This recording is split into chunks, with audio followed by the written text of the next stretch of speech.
How are you? Thumbs up. Two thumbs up. Two of them. I only have two. So we have a big guest today, and we're going to be talking about a movie franchise. We're what? Which is we're going to talk about movie franchise. Star Wars. Yeah, of course, it's the only franchise that exists, right? I was hoping to go deep dive into My Little Pony, all the TV movies, but Yep. I guess we can go Star Wars. Cool. But no, I was thinking Scream. Brian Oh. Hawkins. Yeah, we have Brian Hawkins today. Yeah, do you know that guy? Who? So I know he's in the background. He's waiting to come on, but I have 3 Brian Hawkins in my life, so it's very stressful. Oh. Yeah. I just So have I have one. Brian Hawkins, the comic writer. Yep. I have Brian Hawkins, the comic book buyer, who actually buys variant covers and does a whole bunch of stuff with me. Mm-hmm. Brian Hawkins should meet that Brian Hawkins. I think they'd get along great. I was like, are you talking about the same person? No, it's not. They're not. One's a white guy from New Hampshire. I don't know where Brian Hawkins is from. I'm going to ask him. This Brian Hawkins. And then locally, there's a Brian Hawkins who's an insurance salesman who goes to all the networking stuff with I. Mm-hmm. But his claim to fame is he's the DJ at our local, like at our end of the year party. And he's the shit when it comes to the DJ, him and his Miller Lights. Are you sure this isn't the same guy? It's probably the same guy. But let's level up, Todd. We should comic book level up? We should comic book level up? We should. You know what? That sounds great. All right, let's do it.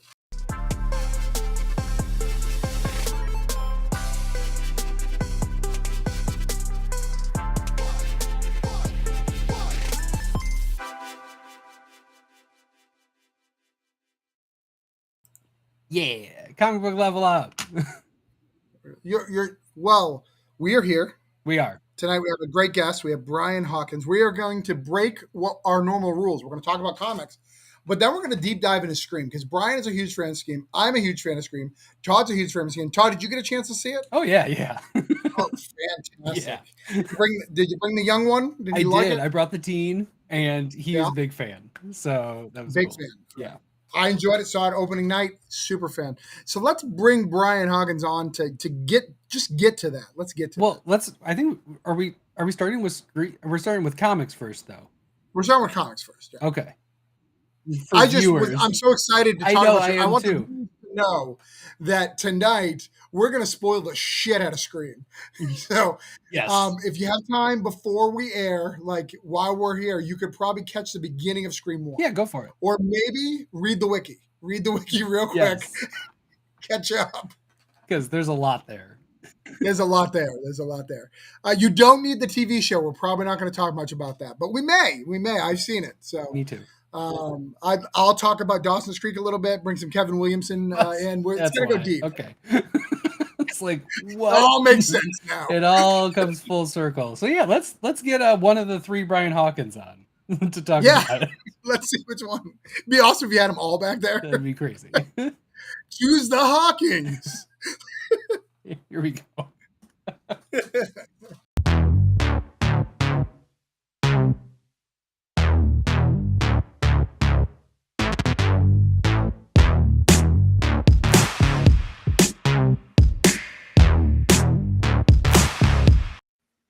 What an intro.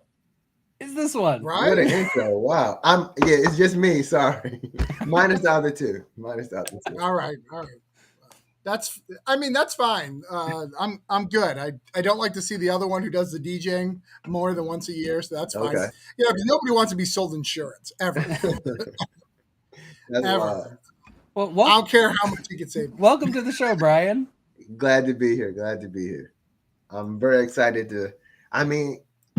I'm really excited to talk about comic books, but I'm really excited to talk about Scream. So are we going to do a truncated comic side then, and we'll get Brian on for a full length one at some point?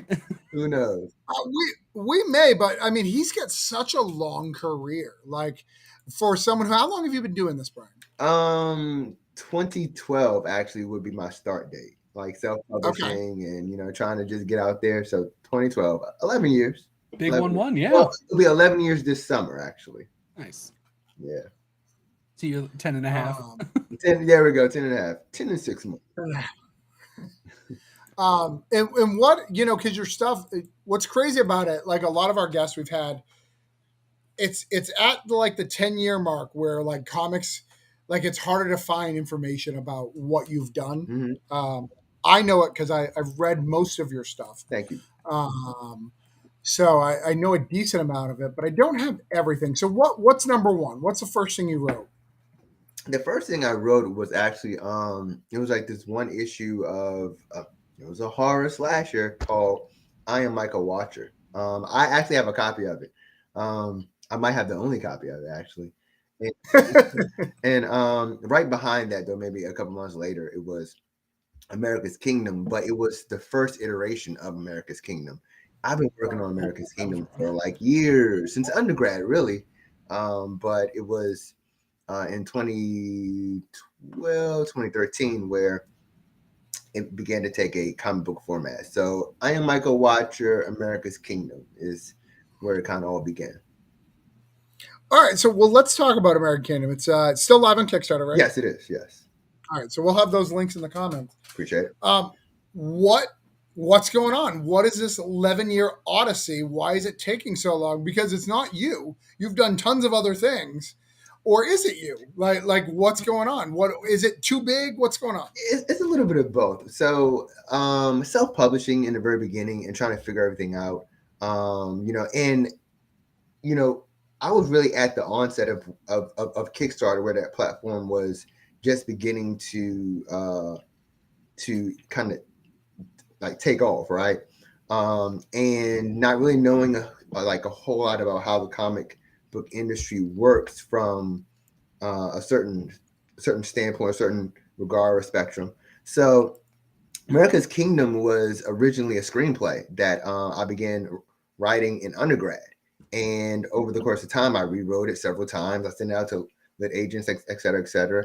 And when I began writing comics, I was just like, man, I think this can make a good comic. And so I transitioned, into writing it as a comic. But that also took several forms, just finding the right story, finding like how everything linked in. And I was also maturing, growing as a writer. So the version of the cover that you see there is where the story, I feel like, really, really settled and became what it was supposed to be. And that was 2015, 2016, maybe. And since then, I've been really self-publishing America's Kingdom. I took a huge break, because I got heavy into freelancing, heavy into editing, and really just got more involved in the comic book industry, and I was doing other things, and with other smaller publishers and et cetera, and on Upwork freelancing. So I kind of took a break from it. It's only in the last year. It's been in my mind for the last 2, but I know in the last year, I knew that I wanted to make it a point in 2023 to really hone in on America's Kingdom, keeping it independent with me, just doing it the way that I wanted it to be done. And so here we are. Right. No, that's smart, especially when you've worked with a few other people and stuff like that. To keep things, what's important, what you that has value. So what are you going to do with it? You want to keep on to it, Yeah. So let's go with let's just go through your press stuff first, if that's okay. Do you have anything to say about American Kingdom, Todd? Can't hear you. I was typing, so I muted myself because I have a loud keyboard. I need to read it. It's like, I think the only hole in my Brian Hawkins library is America's Kingdom. Well, I appreciate that. I mean, that's cool to hear too. The only hole. So the other Gnostic studio we've got, so I think the first one, as far as I know, is Don't Ever Blink. Yes. Yeah. So you got 2 issues of that, and then you got 2 issues of The Lunatic Lover and Poet, yes. Right? So you've got 2 of those. So those 2, and then Believe in the Name. Yes. So Believe in the Name is a short that I did with Hawkins Aiden and Luca Mika, I'm sorry. I made that like a short that was in the first issue of the Lunatic, the Lover, and the Poet. I'm working on something that's more long form with that. I have that out to a couple publishers, so we'll see what happens with that one. We'll see if it pops up. Yeah, yeah, might. Well, and both the lunatic lover and poet, we're going to talk about this deep, and don't ever blink, are both very slasher-ish, right? They Yes, both have horror. We're those all into the horror. Yeah, all into the slasher horror specifically. yeah. And I think you've said both of these are just on hiatus. Are coming back at some point this year, right? At least one of them. Yeah, so Don't Ever Blink, Richard Kemp is actually working on issue 3. He's almost finished with issue 3. We actually are in talks with, have a contract on the table for Don't Ever Blink.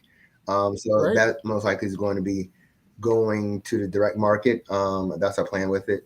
LLP, the Lunatic 11 Poet, is definitely something that I'm keeping with Gnosis along with America's Kingdom. And I have that slated for October 2nd. It's going to be the Kickstarter for that. It's part 3. So it was a 3-part series, Act 1, Act 2, Act 3. Act 3 is just going to be a 2-parter, part 1 and part 2. But I plan on rolling it into one book. And it's going to be like 60 pages. So we're trying to get the majority of that, if not all of it, done first before we go to Kickstarter with that in October. That's the finale. Cool. That's finale. That's right. the finale. Yeah. Big 60-page finale. Yeah. That's cool. So, and again, this is a great reason to keep it in Gnosis, because a 60-page finale doesn't work in the direct market, right? They don't want that extra page count at the end because books go down. So that's a great move.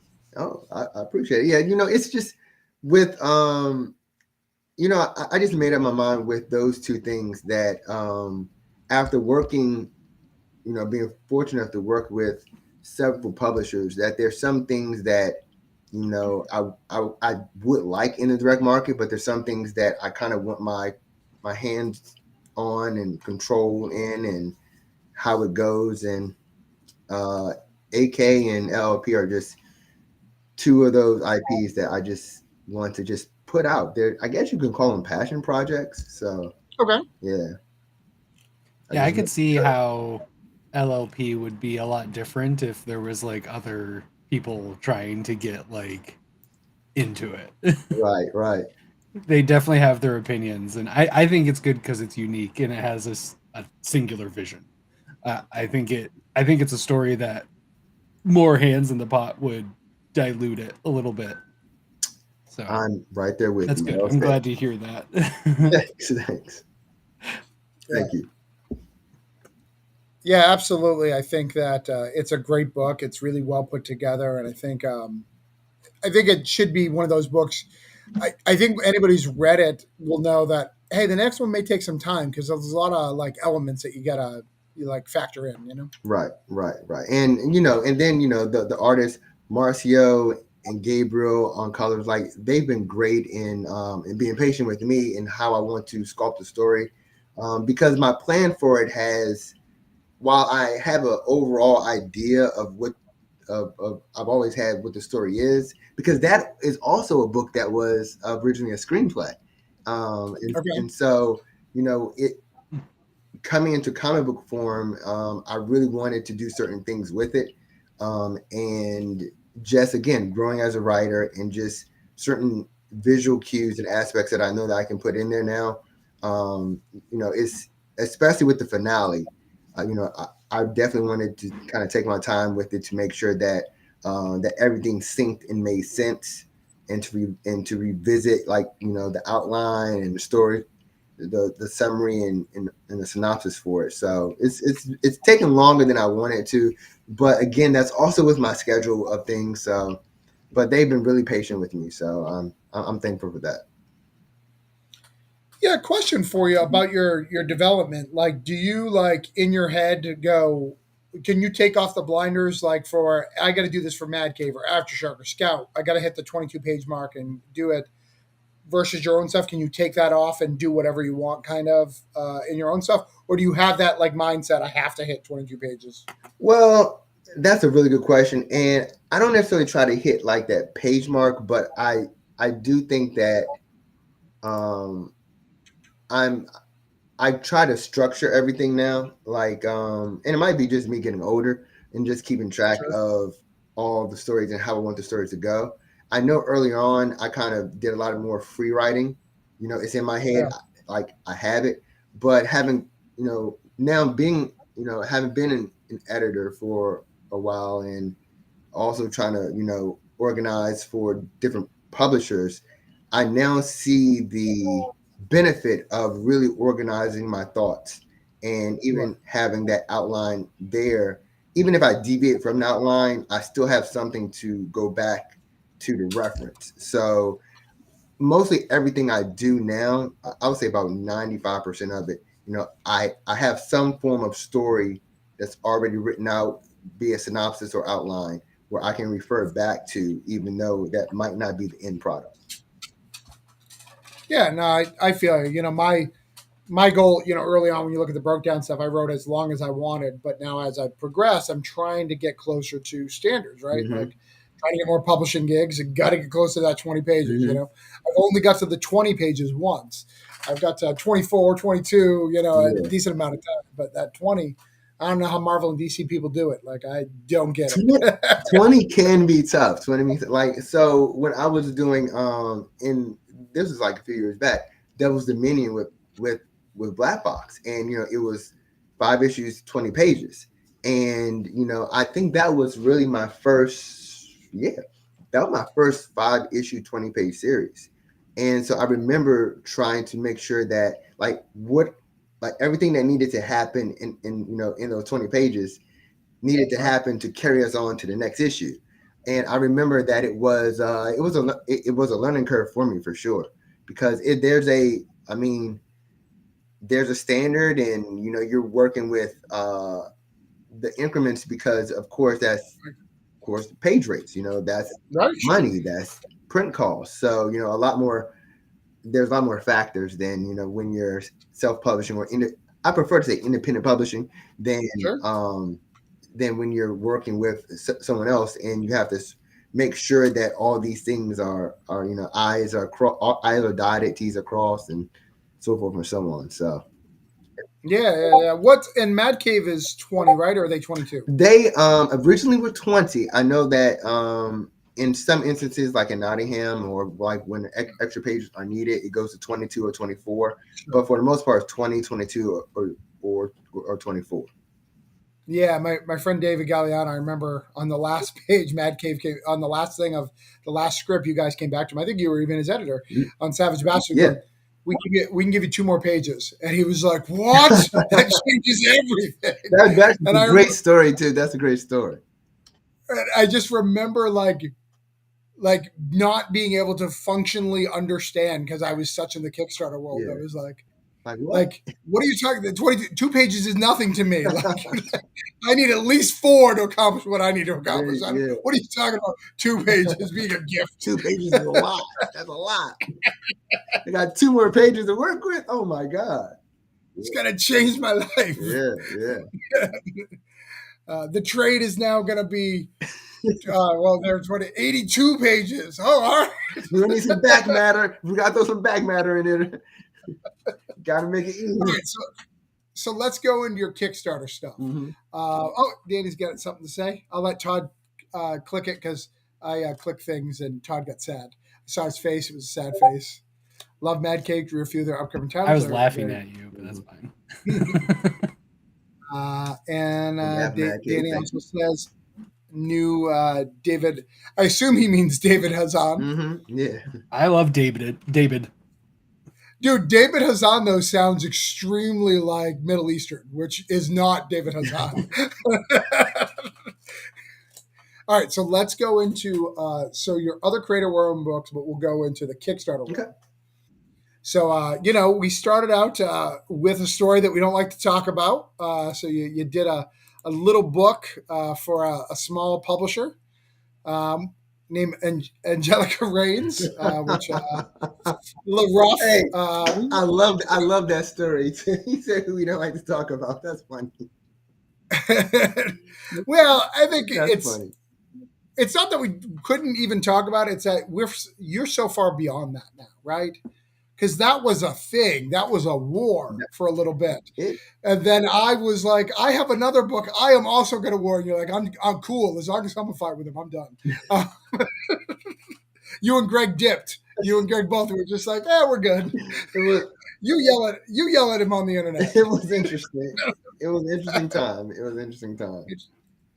But I would say, much like me, you probably learned a bunch. Oh yeah, absolutely. And at the end of the day, I'm definitely like, I'm still grateful for like at that point in time, and where we all were and who we, right? I mean the opportunity, and I mean at the end of the day, to be honest with you, I haven't heard much lately, right? But I would be curious to see where things stand, because I believe that he had a good vision. Yeah, and it's all about executing that vision. And I don't necessarily like to just cross anyone out. So sure. I'll be interested to see where he is now and what he's attempting to do. And I mean, life is about chances, second chances, and thirds. So long as not some foolishness, then who knows, but yeah. But it's also about learning and growing, and if we all can learn and grow in this community, I'm all for it. Well, and again, we're not naming names, but he did right. He came out my book. He came out with your books. Those books came out eventually, like to an extent, So, and that's really at the end of the day all you can ask for somebody, right? right. Absolutely. Is my work happened, right? Yeah. So let's make our work. Yep. Exactly. I'm with you. Todd, are you lost on this whole thing? Is this too Kickstarter-y for you? Okay. All right, you're good. This is not my world. We talked in code. Yeah, this is inside baseball. Too much code. The people who watch this program who get it will get it, and they will be all in and proud of all the things we've said. Yes. And if they don't, they can just be like, what's up? Yeah. Solidarity. I respect that. And then you've got the Stellar Odyssey and you've got Dragonfly, both for I can't even think of the name of the publishing company. Unparalleled Comics. Unparalleled Comics. Great experiences, great as Jay Sloan. I got to work with Ray Merrick. Like, just like I love the scope of their superhero universe, as well as this galactic Star Wars like universe that they have, and they allow me to play in that sandbox of those characters for several issues. So it was definitely a great experience. For sure. Are you not doing either of them anymore? Are you off? They are. I know they're going to be doing a crossover with Dragonfly and some other characters that Jay Sloan has. So I know that Stellar Odyssey has one more issue that's coming out that I wrote. But I'm always open to work with them and for them. They're just good people. They're all about comics and storytelling. So whatever. Well, and I will tell you this. I'll tell you through the rumor mill. So I don't know if this is true. So I apologize to them if it's not true. It's a good thing. But I heard that they wrote Stellar Odyssey. They struggled with it a little bit to write it, like to what they wanted to. Okay. And they looked for you specifically. They asked a friend of mine, hey, I think Brian Hawkins is a good fit. I know that friend said, yeah, I think he's a good fit to do that. But it's so refreshing in the indie community, people who buy Kickstarter books. Some of them are like, hey, man, like this is a great story, but you are not the writer yet to be able to accomplish this, right? Like me as a writer, like I have things in my belt, like I don't think I can write yet. Like I could write them, but they'll be better if I let them get a little better. Okay. Does that make sense? Yeah, no, yeah. Yeah. Okay. Yeah, it's not that I couldn't write it. Much like your your American Kingdom. Yeah, it's time. Yeah, it just takes time to get. You can execute it now, but if you wait, you can execute it better. Yeah. And no one wants to buy the same thing over and over again. They just right. So if you can wait and you have other ideas, do those other ideas. Yeah. Like, but I really remember having that conversation. That friend telling me that, and I was like, that's such a good move for them. Like thinking and going, I'm not ready for this. I'm going to put someone on it, and I can learn from them by being part of the process. So when I myself, because they're still their characters, you're still their stuff. You're the head of the design. I think that's really cool. That's awesome, man. Thank you for sharing that with me. I didn't know that, so that's cool. Yeah. All right, and I think that's it for your creator owned, right? For like Kickstarter. For Kickstarter, absolutely. Yep, that's it. Okay. All right, where do you want to move next, Todd? Do you want to go to Zetascope, Black Box, or Scout, or Aftershock? We got 4. I mean, I always know where I want to go when I talk to Brian, but it's not. All right, where do you want to go? Well, I don't think it's next.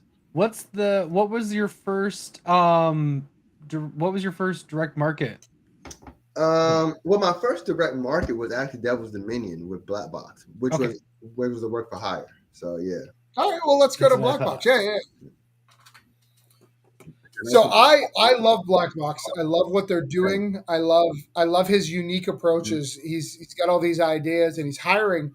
He's clearly looking for very, very high level talent, which I think is beautiful. Obviously. Thank you. I wouldn't say I'm high level, but thank you. Bless your heart. I'll take it. Hey. Do you want to give? Can you talk about that for a minute? Because I just had $175 come out of my account from Walmart. Enjoy that. I'm check. So where was Devil's Dominion your idea that you brought to Black Box? Did they have this skeleton that they're like, hey, we have this idea? How did the relationship start? So I remember reaching out to Demetrius, the publisher. I know he had done some early work with Ramel Hill, and I was like, it was really early on when they were going to stores, and I reached out to him, and Ramel gave me a great recommendation, which I'm thankful for. And so Demetrius had like the skeleton of a concept of what he wanted Devil's Dominion to be, and we talked on the phone like several times about it. The overall concept was this individual who was possessed or had demonic powers, but wanted to use those demonic powers for good. And he really kind of, allowed me to build from there and to kind of add the nuances and the elements that I thought that could flesh all that out. One of the major things was, I was looking at the genre, Devil's Dominion, supernatural horror adventure. I'm like, we need a Black woman. We need a Black woman in this role, because I don't know any comics that has a Black woman who's in this kind of role. And then we kind of added the elements of who she is, why did she need these demonic powers, what made her change, to use those things for good, and so we end up with this character. Devlin St. Paul, who is, arguably she's my favorite character I've ever written. She's special to me. She's actually I'll say this, she's the character I've written the most, meaning I've already written ahead for her some. So, and he's allowed me to really be a part of his IP and to have influence and to contribute. So it's been a great journey. That's cool. So there's more to come then? I can unofficially say yes. Sure. Like it's possible as long as the right wheels are greased. It looks like it's going that way. I can pretty much say I can't make any official announcement. Sure. But yeah. Cool. Sweet. Yeah. We haven't seen the last of Devlin. Perfect. It didn't feel like it was like the end. Yeah. But it's one of those things where it's like it's an ending. So like you never know in comics what that means. Right. No, that's spot on. I'm glad you said that, because that's what we were going for, was an ending, but it's not a shut door. Yeah. Right. Sweet. Very cool. Yeah. And then from Devil's Dominion, where what was your next project out there? The next project I wrote, I believe, actually was I was writing Dr. Wilder and Black Cotton at the same time, I think. Interesting. I'm pretty Cool. much, yeah, I'm pretty sure I was writing those at the same time. Let's go with Doc Wilder because Yeah, I don't have a so graphic that shows Yeah. both of them. Well, let's can we take a step back? Sorry, I had to go. Wow. It was my son, by the way, who ordered that Walmart. well, there you go. Nice. You know, that's what they do. Send me some That's what they Pokemon do. cards. But at least it's my son instead of like some random Me? like Yeah. right. Somebody in Michigan trying to get into my Walmart account. Caught. Yeah. But $175 worth of toys. I mean, he knew what he wanted, and it's funny because I made a joke about it last night. I was like, "You can keep putting things in that cart, you can't buy it." He found a way to go through PayPal. Yep. So my credit card, you need to like hit Yeah, a button. you have to have it. Yeah. But he was like, "Oh, I'm gonna go through the PayPal." No Ingenuity. problem. You gotta love the ingenuity. So, can you talk about how the black box is? I think a lot of people are. I think every book, which is one of the good things of him hiring the people he hires, gives a new face to black box. I think that's why he switches writers and stuff like that. Can you talk about the process? Because I know it a little bit because I talked to Jonathan, but I think people who are watching this would like to know that process, and then we'll talk about Dr. Wilder of what it's like to work for a Dimitri project. Well, so I would say, he really gives you a lot of creative, I would call it creative control, creative input.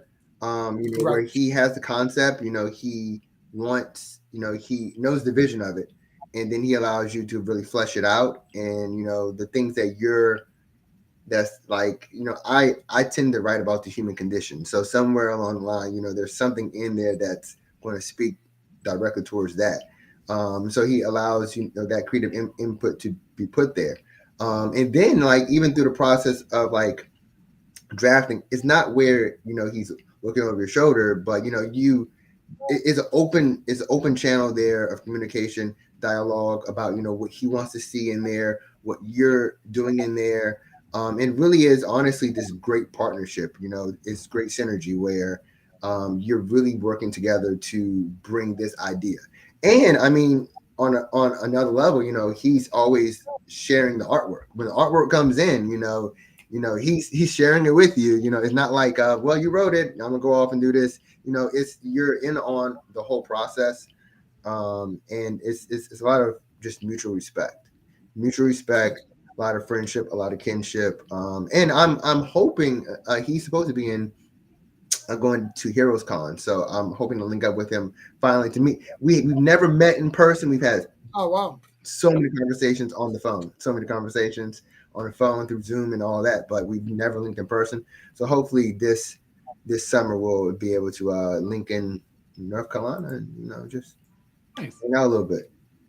Yeah, as an up and coming writer and doing stuff, he's one of the ones I look at, and not because Black Box are my favorite characters. I'm not going to say that, but so many of my writers, my peers who I respect, who are doing great things, are writing really cool superhero stories in this universe. And I was like, I would like to play in that Black Box as well. Oh, well, I will say this. Here's what I can say. Is that he and I do have a pretty good relationship, and I will definitely mention you to him when he's looking for writers, because he's always looking for writers. So. Awesome. I appreciate that. Yeah, I'd like to give it a try. I've loved what Jonathan's done. I've loved what Jay's done. Yeah. And what I love about it too is you can tell, because I know you guys is writing, watching, like, because I've read enough of your stuff and Jay's stuff and seeing like, oh, this is where the editor, like the Dimitri had a little bit of control. This is where it does. And not as a bad thing. Like those are things I need to read when I read. I'm swearing, when I read like a Brian K. Vaughan or like stuff. I don't know who's taking part of what. Right? Whose influence is more influence. Tom Brevoort, Marvel. We talk about how he's a heavy-handed editor. I don't know what's Tom versus David Pepos. I just know what I like. Yep. So I just want to put this up because this is all about comic book level up. For those watching, for those on replay. Actually getting advice from this, what Travis just did was low-key networking. He didn't ask Brian to give him the hookup, which is great because it leaves Brian the ability to not feel uncomfortable. Right.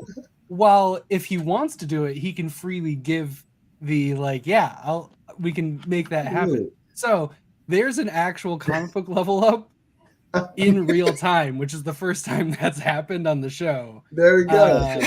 What a segment. It's What pretty a great. segment.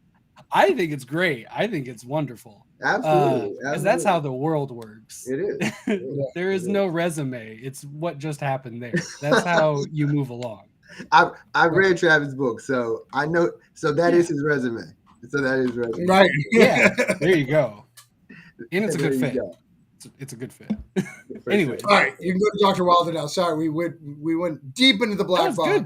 box. Oh, jeez. Deep into the black box. Deep into the black box. Pulling it out. So Dr. Wilder, speaking of black box. So Dr. Wilder was interesting because there was originally another writer on this, and she, I mean, for lack of a better word, she vanished. And Demetrius asked me if I wanted to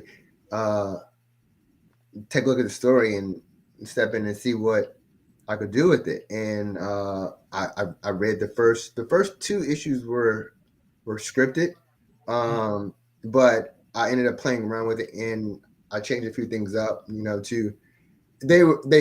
originally they read more like screenplays, but so I'm like, okay, so here's what we can do.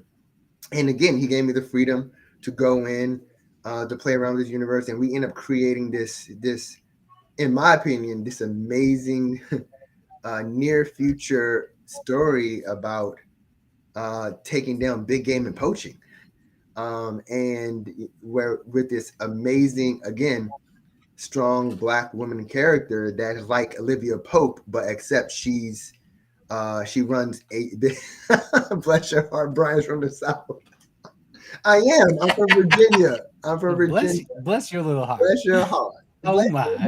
Bless you. Bless your heart, Oh, child. my. Bless your heart. Child. And so that's hilarious.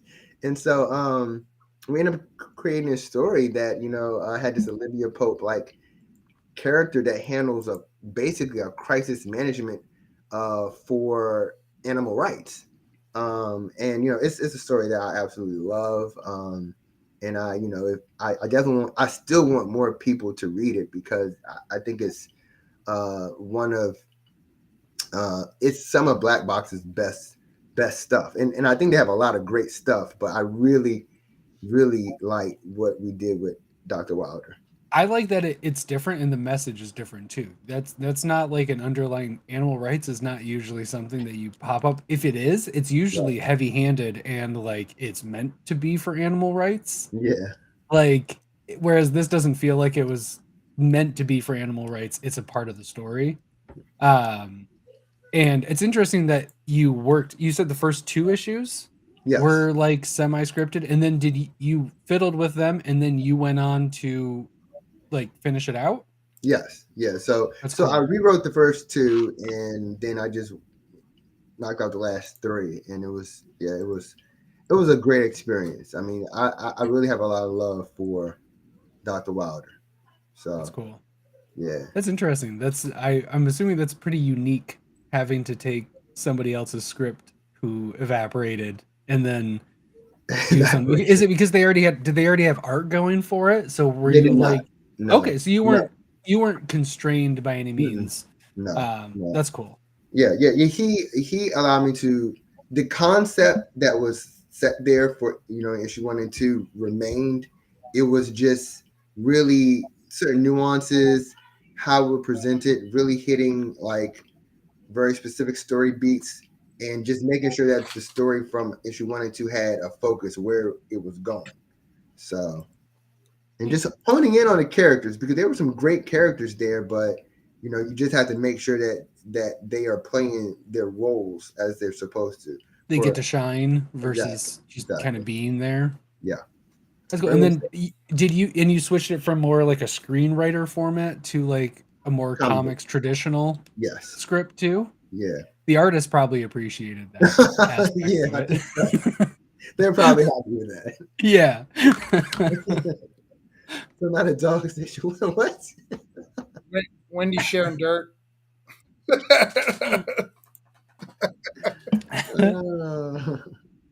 Chaos.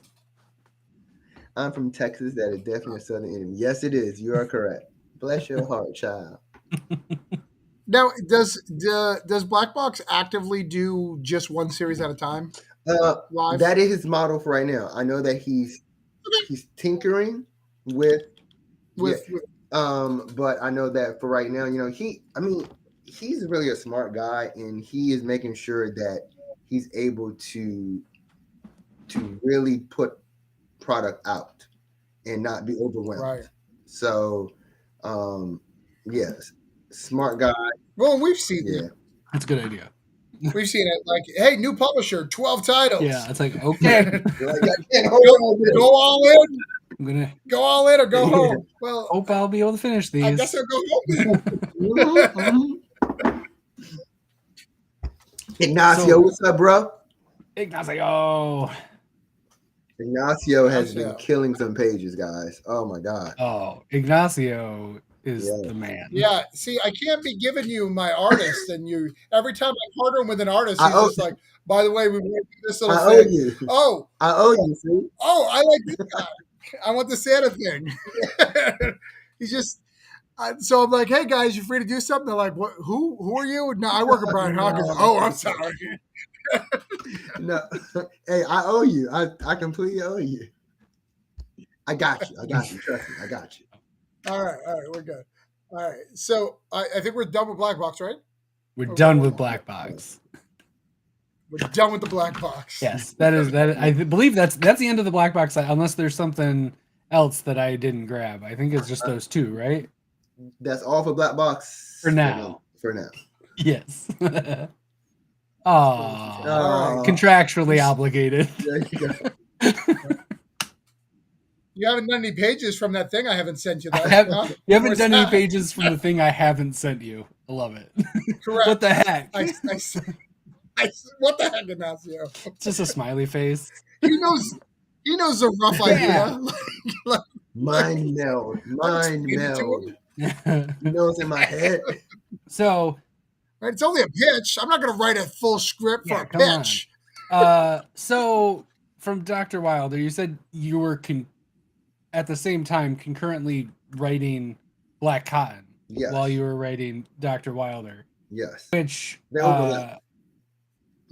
Golden Burrito award winning Black Cotton. Oh, that's a big deal. I was Rarefied Air that Travis is also in. Oh, there you go. Yeah, but they made it very clear it's only my anthology, Just so it's the only when I have other people. If we get one out, They make sure Granite it's very State has a clear. shot. To be fair, we just have to do the burritos. But Black Cotton, if you've heard me talk before, there's a really high likelihood that you've heard me mention Black Cotton.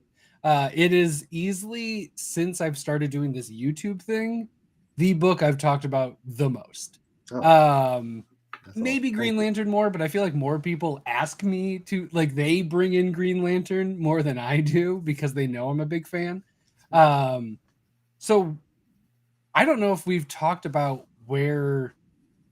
how the actual process, while talking to you multiple times about it. I am curious. So you're writing another book, you're working with Black Box. When does Scout come into the equation, and how does that evolve? So the interesting thing was, so Patrick and I originally, Black Cotton was actually just going to be like this independent thing that we were just going to do. We thought about doing it in like webtoon form. And then we went, no, well, let's release it independently as a book. We went into art and everything. Like, we were almost done with issue 1 when I was like, well, what do you think about like Scout? And so, I showed him who Scout was, et cetera, and he's like, let's do it. So we ended up sending it out to Scout, and within a couple of weeks, they're like, Black Cotton, welcome to the family. We're like, okay, let's do this. So so at that point, we had written 2 issues, and that was in November 2020, maybe 2 or 3 issues. And so So because it's creator owned, we had a lot more kind of time to um kind of just move at our own pace while still saying, okay, we knew that Scout, because of where we were at and what Marco was doing with the arc, that we could probably pace a February 2021 release date, which would speed up our process some. So we ended up really just diving into that. I know that we got to around issue 4, issue 5, and we were kind of up ahead of our schedule. And so I know I was working then on maybe the last 2 issues of Dr. Wilder, maybe. And so I would kind of just go back and forth. And this is where like having a outline really, is a huge benefit, so that I can go back and I can reference, okay, here's where I'm at, here's what I was doing, check the script. Some things are changing, okay, but you still have to stay true to what the sculpt of the story is supposed to be, because that's where your mind was clear at. And here now you're jumping around, so you don't want to get things all twisted. So I was kind of going back and forth between, again though, with Black Cotton, it was a lot more free lane highway, because Patrick and I would talk and some things would change from what we had like structured that story. So it was hindsight, I would say it wasn't difficult, it wasn't tedious, but I know that it was also made that way because there was a lot of organization. Also, the pandemic was, that was happening, so there was a lot more time, and I was heavy into freelance. I wasn't teaching, so like writing was like I was living the dream. So I was like, let's go, free mind here. I'm like, this is what Tom King feels like. Ooh, let me channel. Let me channel this. I love it, Ellie. So yeah. So you so you're more structured when you're writing alone. Is what I was gathering from that. That's good. I guess I am. I just learned something about myself. That's interesting, because you said that you wouldn't even like past Brian. You keep to, this is where maybe a little less of the level up, but something I'm actually curious about. Brian's level up right now. Yeah. I'm also a level up therapist. Taking notes. I got my pad and everything. You listen to past Brian when you're in the moment. You have your outline, and if you're in the moment thinking you're going to go one way, you'll look back and you'll say, no, that's not the vision, and you'll like eject out of the idea. So I'm glad you said that. So I try to be sensitive about this. I firmly believe that sometimes when you plan for a story, I believe that the story can have a life of its own, and it can tell you that it needs to go this way. And that's where I believe that the writer, the creator or writer, or both, they kind of have to be sensitive to what the story is telling them.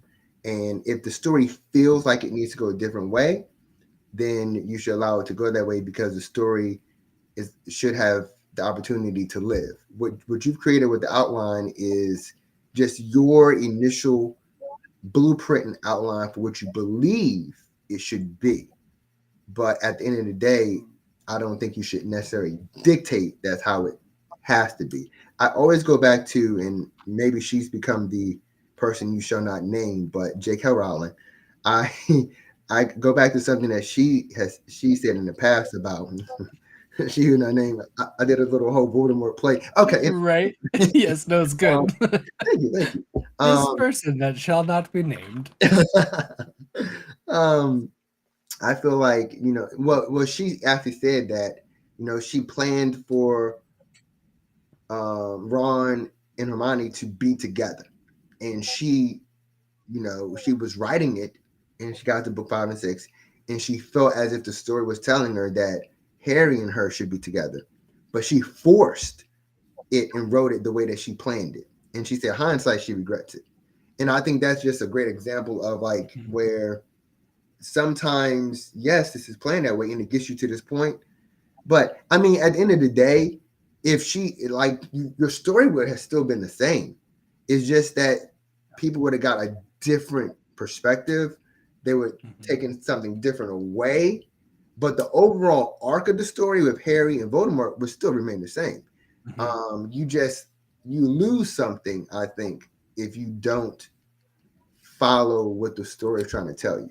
I mean, the heart is in that other stuff. The Harry Voldemort isn't really the story. The story is because we don't see the ending. We don't see what happens after that. It's all the stuff that leads up to it. Yeah. So that's interesting. And so it's just you just balance it out. You have your outline, and then you kind of battle as you go, depending on what it is. That's interesting. Cool. Absolutely. And what I love about Black Cotton for you, Brian, is you do a couple of things that give this book its own tone. You do giant establishing shots almost every issue, which is wild and unnecessary for the issue, but it sets a tone. Like, this is the way we're telling this story. No different from one out of like pretty much half of Savage Dragon start with him punching someone in the face through a wall. like there's a tone of that book, or or a letter. Any books that are lever, we start with a flashback and then we go into stuff. You set a tone, which I think is your first level up, because I think that's a higher level skill. People don't realize that. The second thing is ninjas. I still don't understand them, but that's fine. We're not going to go into that. Ninjas can only be good. No, like I just don't understand. But the third is, which is the hardest thing of Black Cotton, is coming up with new social commentary on the same particular issue, because there's one issue that starts it, and you have to give different perspective commentary on that same issue, because you can't add extra issue. You can, but it dilutes this story, the importance of the main plot. And I think that is you could run a class on that, of trying to figure that out, trying to masterfully do that. And I would say, 9 times out of 10, like you feel it in the book, like it is a new commentary on the same subject. Because writing a book like this requires, I need to have a lot to say about this subject, right? You can't just like go into this going, unless it's a 4-issue miniseries, but this is ongoing. We're on volume 2 coming up. You see the emails. So, doing this and having that commentary, how tough is that? Like, do you got to read a lot of Malcolm X, and do you got to read a lot of, why am I only thinking of Malcolm X? Martin Luther King? I was wondering who the other person was that you're searching for. Travis, I love that. It's my Magneto. I love that Malcolm X is the front of your mind. It's because of Magneto. Yeah, it's because of Magneto. Oh, man. But yeah, do you read a lot of that philosophers and that commentary to try to get? I mean, I know you are Black, so you live some of these experiences too. But I think that those guys are another level of like seeing it on a social impact, economical. That's why they are Malcolm X and Martin Luther King. Right. No. Well, let me say thank you for all the kind words that you just said. There was a lot there, and I appreciate 3 points. Cover them all. I appreciate them all. Fuck ninjas. What? I appreciate them all. A lot of it. I mean, Patrick and I had a lot of conversations, like conversations that really began with like our own implicit bias and just really just examining ourselves and just trying to exegete just everything, like from looking at society and the place that we're in while we're writing it, right? Because George Floyd happened and all of that. And on a personal level, I know that I was pulling out like a lot of stuff that was inside of me that I have read, like from college to in the present, from Malcolm X to, Du Bois to like a lot of different people. And it's funny because, when you're like with this kind of story, a lot of the things that's inside of you that just become a part of you subconsciously, they just kind of pull to the surface. And then I would go, I would like, oh man, I read that. And so I would go back and I would Google, and I ended up finding it online. And be like, yes, that's exactly what I was trying to say. Right, right. And so, you end up doing this whole kind of research reference thing. But I would have to say nothing was kind of new, except for the societal lens that we were in the moment. Sure. But it takes on a whole new context, and it then kind of breathes new life into things that some people would consider to be old. And with that and the conversations that we were having and the time we were in, and again, I have to emphasize having the time during the pandemic to just kind of do this full time was really, I mean, it was central to Black Cotton being what we believe it is and how it came out. So it was a lot. Black Cotton was an incredible journey. Um, and even with volume two, it's a different journey, and we're kind of taking our time with this one because we don't have the same freedom because of the pandemic, but or the lack thereof, which is a good thing. But really examining right, like where we want to go with it, what story we're trying to tell, and really still having the same with the same voice and the same Right. social examination, if you will. So Right. interesting journey for sure. Thanks, COVID. I mean, good and bad, man. Good and bad for sure. Good Hey, and bad. you got to find silver linings because there's Got no way to. that it's okay. Yeah, But hey, yeah. I own a lot of different versions of this comic. I appreciate So you. thanks, COVID. Um, and I do love the this is I think the first time I've talked to you and not Patrick Oh wow. Thank in you. a setting like this. Oh. Um, there might have been one other time, but most of the time it's also with Patrick. And uh, what's the because you don't get dirt when they're both here. But I know you have nothing. I've talked to you outside of it. I know you have Dirt. nothing but What? good things to say. What's Um, what? but but what you spoke a little bit about how your process is a little different. Mm-hmm. Does that because there's a lot of people who there's writing partners are a thing, Mm-hmm. and I feel like it's not as common in comics. Right. You see it a lot more in other media where Mm-hmm. there's just multiple people tackling this one story. Uh, how did that compare, especially since you were writing a solo book, you were writing Doc Wilder Right. on your own, and then transitioning and doing a like partnership on that. Uh, is the process different? Do you find it harder, easier? So Black Cotton is the first book I've ever in anything. No, not in anything. It's a couple of screenplays back in the day tried to co-write, and I definitely in my late teens, early 20s, I definitely was not probably the best partner there. But this was definitely my first comic book co-writing, co-creating. And so while we hit it off immediately, we're friends and we kind of, we think the same way a lot of times. You know, he's, he's coming from a different perspective, like Marine, uh, and obviously I'm not a Marine, like so teacher. And so, when we would have those tough conversations with implicit bias, like some of those conversations were tough, not tough to where we were like upset at each other, but like, we had to work through our thought process, work through who we are, and work through what we're trying to present. So far as the writing of it goes, we constructed the outline together. We constructed the story together. Far as the scripting goes, at that point in time, I was definitely, I'm more proficient at the scripting, so I'm doing It's the your thing. majority of the It's what you scripting. do. But Yeah. then he'll come in and he'll edit, and that was how he was learning how to script. Was like he'll see what I've done, and and he will go from there. So it was one of the things of while he's also learning to write and to tell the story and to script. I'm leading in the script efforts, but we're building the story together.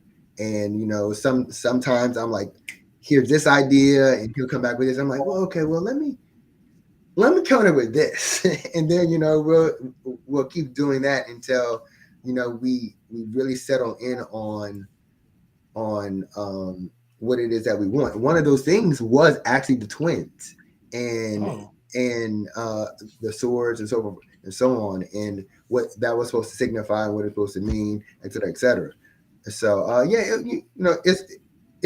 it was a very it was an excellent, cool, great process. Something I've never experienced before. It definitely made me a better writer, a better collaborator. I would say the same for him. And we're Black Cotton Volume 2 in how we're going about it. Is flowing differently because we're like a writing team. We're like radio silence now. So we're like, let's go. Let's go. No, but in all seriousness, we are, and I'll say this, we're writing not because someone has told us to, but we're writing a spec script on our own. Nice. So we are, it's interesting how that's playing out because it's definitely, we know each other and we know this story. And so now it's all about how do we want to present it in this format. So it's cool. We'll see. Yeah, that is cool. Yeah. Nice. Sweet. That's interesting. I like it. Mm-hmm. Any other questions So I for? think now Okay, yeah.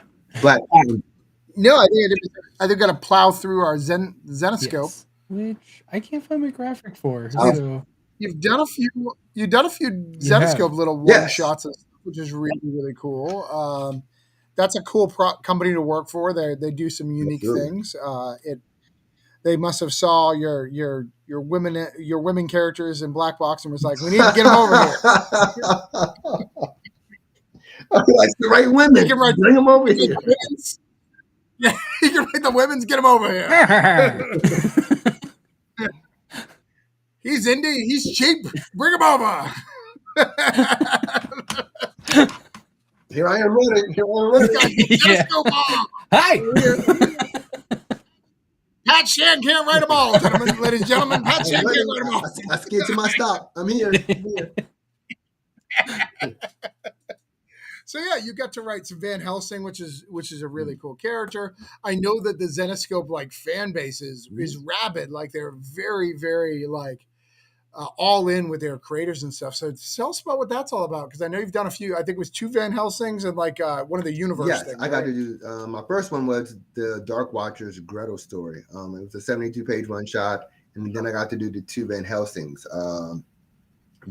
Beasts of Exmoor and Black Annis. The process for that was really cool. It was really cool because it really taught me, because I knew going in that these are their properties, and they already have a fan base, and so plow through and stuff. I didn't catch that. That's a good one. Either. Good job, Ignacio. No, I think only Ignacio caught it, because I think he. That's a good one. That's a good one. And so I knew that this had to they have to be presented a certain kind of way, because of the fan base. But at the same time, I personally knew that I wanted to kind of put a Brian touch on them. Again, I'm going into my thing is the human condition, so I'm trying to weave this in there, and making sure. My biggest struggle, if I'm gonna call it a struggle, was finding the balance between what it is how they wanted to present Van Helsing and Gretel versus I would say the vulnerability that I wanted to give them. So, and I think I wanted to make them a little bit more vulnerable, maybe, and so I had to find the balance of making that work. Which was a great learning curve for me. in working with an IP like that. So where I did not have as much like with Black Box, I definitely had more of a sandbox to play in. With this, it was not necessarily a sandbox, but it was like I had this area and I had to navigate the area and to do something familiar, but also do something new. But the same process as far as writing, I pitched the story, I outlined the story, and from the outline, I went into the script, and then we had maybe two revisions, and off to the show. Yeah, I mean, I've heard it a lot of times, and I don't think it's something they want to keep secret of. But they give you a lot of feedback. They give you a lot of Mm-hmm. revisions on their stuff because they have their Mhm. ideas, which I think is good. I mean, that gives you as much Marvel and DC experience as you can get without going Mhm. Marvel and DC, right? Like, because even Mad Cave, even though they kind of own the properties a lot of times, I know that that's changed recently.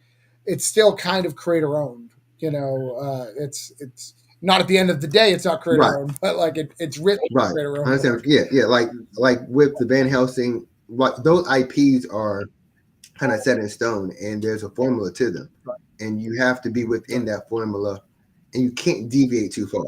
So you're spot on. The closest thing you get to Marvel and DC without being Marvel and DC is the experience, and that's kind of how I took it. That's Yeah. great learning curve. For sure. Yeah, I think every time I've taken a writing gig for somebody else, I'm like, I need these experiences. I need people to tell me this doesn't work and let me rewrite it and try to figure Yeah. it out. Like, you need that. I just posted about this on Facebook the other day. I think that that's the first level up that every writer needs to learn. I think you even liked it. Like, is getting writing from somebody else so they can tell you what's good. They hired you because they think you're a good writer. You're over that phase. Now they are trying to get you to be the writer they need you to be, and that's a completely different thing, right? Yep. My kid just spent $170. I'll be right back. That's I'll be the new right gimmick. back. I'll be right back. All right, so I'm gonna wait for Vineyard till he gets back. But let's talk about a couple of things. You got a kid's book, Codename Danger. I haven't read anything about it. Don't know anything about it. Who's it published through? What's going on? North Star Editions Publishing out of Minnesota. They have an imprint called Jellyfish Press. And this was back in 2020. I made a connection with them. And they reached out to me to write this 2-book series that was about a kid who was an actor who was also a spy. So he was acting as a spy, but he was really a spy. And so the acting world kind of blended in with the real life world. It was a fun book. I got to meet a great artist, Anthony Pugh, who I'm collaborating with on a couple other things now. Man, you give you one work and Brian's gonna hire you. Like, artists, if you are listening, just get Brian to draw one story and he'll hire you. Like, he has not stopped working with anybody he's ever worked with. Like Zenoscope guy, I work with you too. That guy. It's funny because the interesting thing is like the Zenoscope people kept me away from the artists. They kept me away from the artists. I'm like, thank you. You couldn't build that friendship, right? I get you. Yeah, so I mean, they did share the art with me, but the artist and I didn't get to communicate like I have in other instances. So, but yeah, it's just so weird to me. Like, you'll get a better response if that guy knows your vibe. Yeah. I mean, I feel the same way. Like, I think it's important to at least communicate, even if it's just an email. But yeah, so North Star. So I ended up doing illustrated novel, 2 books, and it was a great process, and I'm not quite sure how well the book did, but I like to throw it out there on Goodreads, et cetera. Every now and then, I try to get my kids to read it, and they finish it. I think they finish it. I don't know. So it's so funny because like one of the big things for me was, I wanted to. Well, I like YA anyway, but I have a spot for, like, I like Last Kids on Earth and certain MG books, and so it was really Right. important for me to like write something that my kids right now in this time could read. And it's funny because once you have the book and you're like, hey, you want to read this? They're like, oh wow, yeah, I wrote this. Oh, cool. I'm like, okay, it's cool. And so, I just recently came to the reality.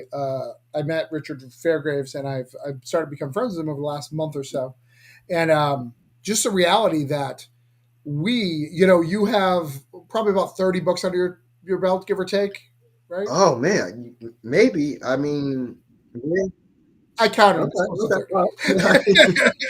I'll take it. I'll take it. Um, yeah, your website has 26, but you're missing 2 Okay. vineyards, and then I know you have Holiday Spirits 2 and Cthulhu Invades Wonderland with Oh, me. So, hey.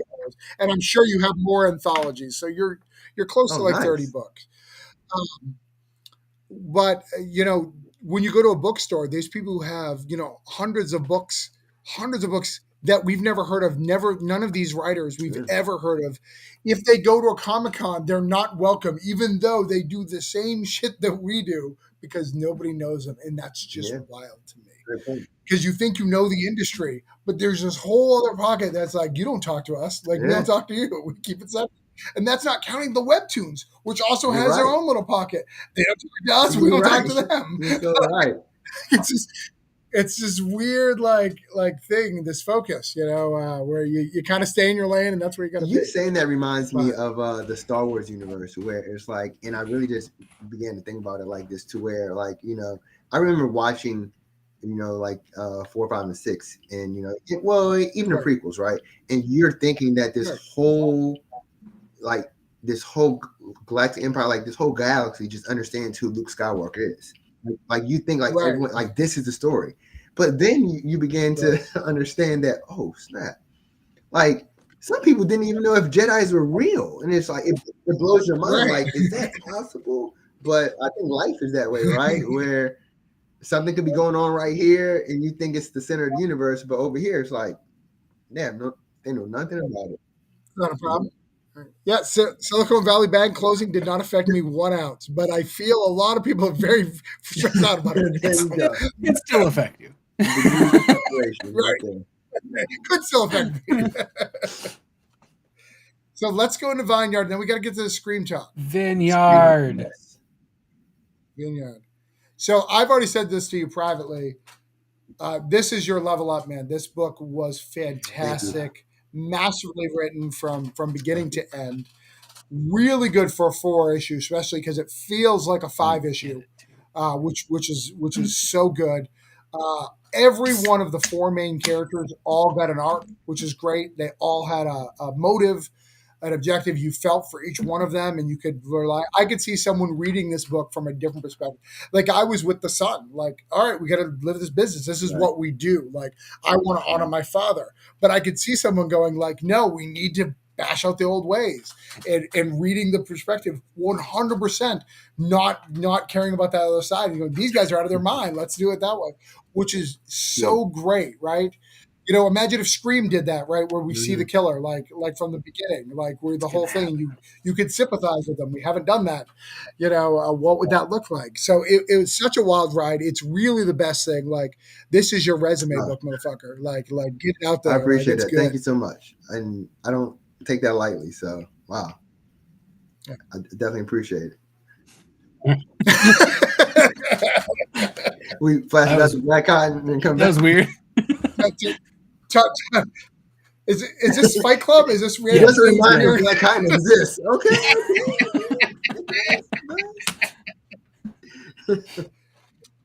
I have different opinions about the ninja stuff. I would love that. Everyone's entitled. Hey, everyone's entitled to a wrong opinion. I have no issue with that. Talk about the Vineyard. What do you think? I love it. I think it's excellent. I think it fits really well with Aftershock. I think that was. I'm really happy that we got to. When I saw the last one, I was just like, Yay. Because that's a whole thing. So I'm very excited to see it, and I think it's a really intense book that feels good. Like you don't Right. read it and you don't hate the world as much as some other books do. Um while still like seeing flaws and still like it's still like it is what it is. It's not like a happy go lucky book. But it read really quickly for me and I really enjoyed it. I had a good bad time with it. Nice. A good bad time. I'll take that. I'll take that. Yeah, A I good I bad time. enjoy it a lot. I think it's really strong. I don't know if you'll ever be able to top Black Cotton for me. Because you literally like that's a cultural milestone that it synced up with in the world, and that's a really hard thing to pass. So I think that's your resume book. Oh, Um, well, thank you for that too. but What are you Vineyard is talking about? No. yeah, but Vineyard is right up there and it's excellent. And the perspectives and all of that, like I wasn't with the sun, that's fine. But like literally what Travis was talking about, You what? with? Who you with? Who Break you with? down the system, y'all. Like All right. So sister coming in or the yeah, mom? You're yeah. with the Um Who that's you with? always how I'm The always son or the sister? Who you with? yes. I Pick usually your with the side. sister. Um to be fair. Um, Oh. one for the yeah, obviously. ladies. Um, but yeah, where did this come from? It's really interesting. This is probably the most bounced around we've seen from a guest in terms of you've been a lot of different places, and it's really interesting to me like where all this comes from. It speaks to your talent that it's you don't just like find a home and it's not just because like this friend of yours is like hooking you up and then they liked you so they keep using you. It's you're finding these new places to get work. uh where did this one come from? So interesting enough, Aftershock reached out to me because of Black Cotton and Hey. because of Devil's Dominion. Hey, that makes sense. Those are two books that they mentioned that they had read. And so the whole pitch process was interesting because I went through several pitches before I got to the vineyard. I had the vineyard, Travis, in my pocket, but I wasn't ready. Right. It's I have funny. But I I have a wasn't couple of ready, Travis. those. I wasn't ready. I wasn't ready. So, so I wrote the other pitches, um, knowing that I needed to get ready. And so I wrote the other pitches. Several got rejected. And so I finally, I was still toying with the vineyard. And so I just felt, okay, I'm ready now. And so when I wrote the pitch for the vineyard. And when I wrote it and I finished the pitch, I already knew.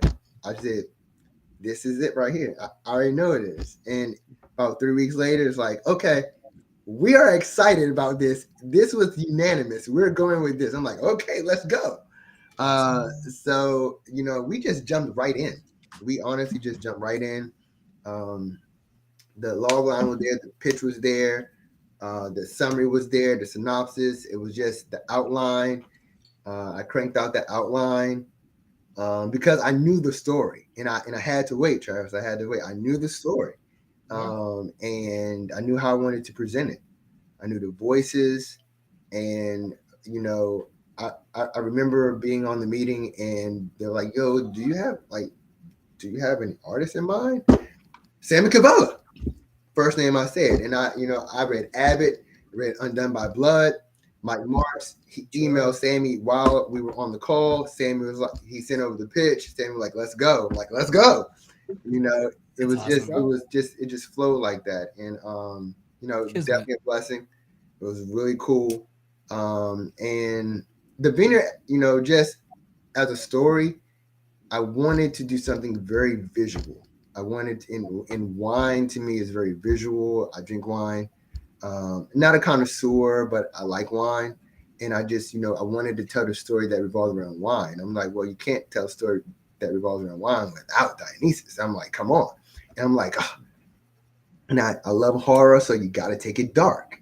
And I'm like, okay, Dionysus, like, you know what? There's no comic that deals with Dionysus. And whenever you have a story like this with Bacchus or Dionysus, it's always like he's happy and drinking. Like, what if it's dark instead? And so I just started thinking about old gods and demonic dread and like sacrifice and how old religions were. And so and I thought the most personal way to take it was like a family. Have a family that's connected, that's centered around this old religion that the father has introduced and that everyone has bought in, which then goes back to some of my, like, I have a theology background, so I love religion, I love philosophy and all that. So I'm like, okay, well, let's look at the belief systems, extremism, and how that factors into who we are as people. And that's where the vineyard comes from. That's cool. No, I think it was really good. It felt like I assumed this was a screenplay. The plan was this for a screenplay. No, right? Believe it or not, it was. Really, because it feels like a screenplay. But I will say, though, it does. I am writing one. Right. Yup, there it is. It fits. It fits in the modern stuff. It's really good. And what I love about even your females, the female, what's that? What are they called, Todd? I need your what a tree creatures called? Infants. Yeah, nymphs and dryads. In the script, I use nymphs, but yeah. Yeah, but they're sexy, but just enough horror at the same time. Eldritch sexy. Like, do you really want to do this? Right. Like, I like it. I like the way it went because again, if this was you've written Zetascope, so we're gonna went a completely different way. Run back there, like, see what I did? Different lines. But I love it. I think it's a really well written. I think it plays out. I really wish it never missed a deadline because I think if someone got this monthly, like this would have had this has got trade because I don't written all over it. It just needs to. Yeah. Do you have an idea what the trade? I know that they're still. Yeah. So they're saying July. Okay. Wait. Okay. Cool. So, yeah. Because read it all the way through. It might be my internet. Hope it's not. No, I think Todd's freezing up. I think Todd's freezing up. All right. Yeah. All right, Todd. Hey. Okay. Yeah, the trade's really good. I did hear, for those who, because we've talked about Aftershock in this program a little bit, Aftershock made an appearance at Comic Pro and actually said, hey, we're trying to fix it. We're doing our best we can. We just overspent. When everyone else was saying pencils down, we said pencils up. That was probably not the right call. and it got us into a mess. But I like that, we talked about this earlier, redemption stories, I hope, though, because my whole plan was I was like, all right, got that scout cred. All right, Aftershock, I'm ready for that pitch. And then I was like, maybe I should hold on and slow down a little bit. Things are a little rocky. Also, since it's like the one place I've heard unifying that everyone likes to work with, I've maybe Brian will be the exception now. Throw the dirt, but I've only heard good things of creators working with Aftershock, which says a lot. I had a great time. I have no complaints. I love the experience. I love them. And I've had a couple conversations with Brian Cunningham, post everything. And, even with those conversations, I've had a great experience and he's been upfront with me. He's been honest with me. What I believe is being transparent. And, I know what they're trying to do. I know what they're trying to fix. And, I'm not, look, at the end of the day, that would have been sweet. That would have been sweet. You can just go die. That would be pretty sweet. Yeah. I know the hazard, the trouble that that causes, because you have artists, you have creators who is a livelihood, right? And what's happening during Christmas. So, you can never fix that because that's a moment in time. And so that you can't fix that. But the only thing that you can do is attempt to, at the end of the day, businesses fail, businesses struggle, businesses try to come back. That's capitalism in America, and we all get caught up in it, and we all, there's aftermath to it. And with the comic book industry, I mean, that's a whole nother thing. So I try to handle everything with a grain of salt, and I try to understand both sides. I'm on both sides, and so like I'm not going to hold any animosity. It's just not who I am. So my thing is, I'm going to try to go towards what's fair, what's right. I'm going to try to have some understanding. I know that there's certain things on my side that I need, and there's certain things on other creators' side that they need, and we'll see what happens. But like in the conversations I've had post the bankruptcy, again, I feel like they've tried to be transparent with me, as far as I know, as far as what I can kind of ascertain. So it's, but as far as the vineyard, like that process was a smooth process. My creators who were with me, they still do, they're owed. And so, Brian Cunningham's gone, on blast with me to say, here's what needs to take place. And if it doesn't take place, then I have a problem with it. And so I trust what he's saying. And I trust that at the end of the day, the things that need to be done will be done. And if they're not done, then that's a different story. That's a whole different story, and then we have to deal with that story there. That's a bridge in the future that may not need to be dealt with. And that's not to dismiss the fact that there's hardship that has happened.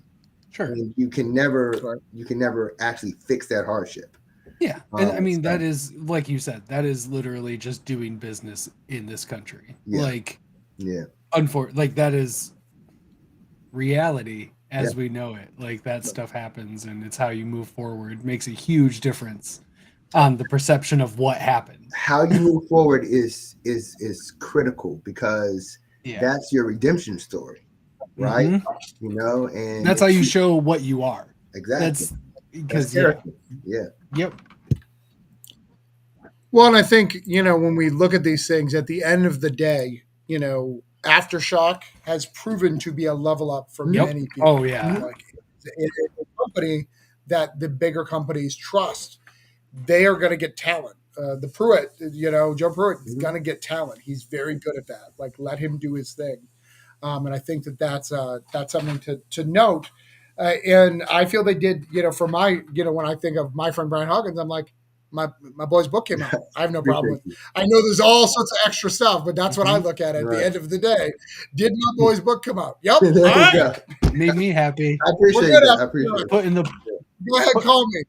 Putting the holes away at the comic book shop. I was very pleased. All right. So I think we're going to do the final questions. I do want to just note, and we'll actually probably even have you on for it. This isn't counting your whole Mad Cave editing. We didn't even go over editing, which is, I figured since we're doing Scream, we weren't going to touch on that because that's like a whole nother thing, but that's why we can talk to you again, and we can talk about the editing side. Anytime, of course. All right. So let's go over our questions. We have a few questions we ask everyone who comes on here. So let's go through it. I will start. Question number 1. What do you think makes you stand out in the comic market, Brian? Oh, that's a tough one. Oh my goodness. We recommend you watch the show before tomorrow.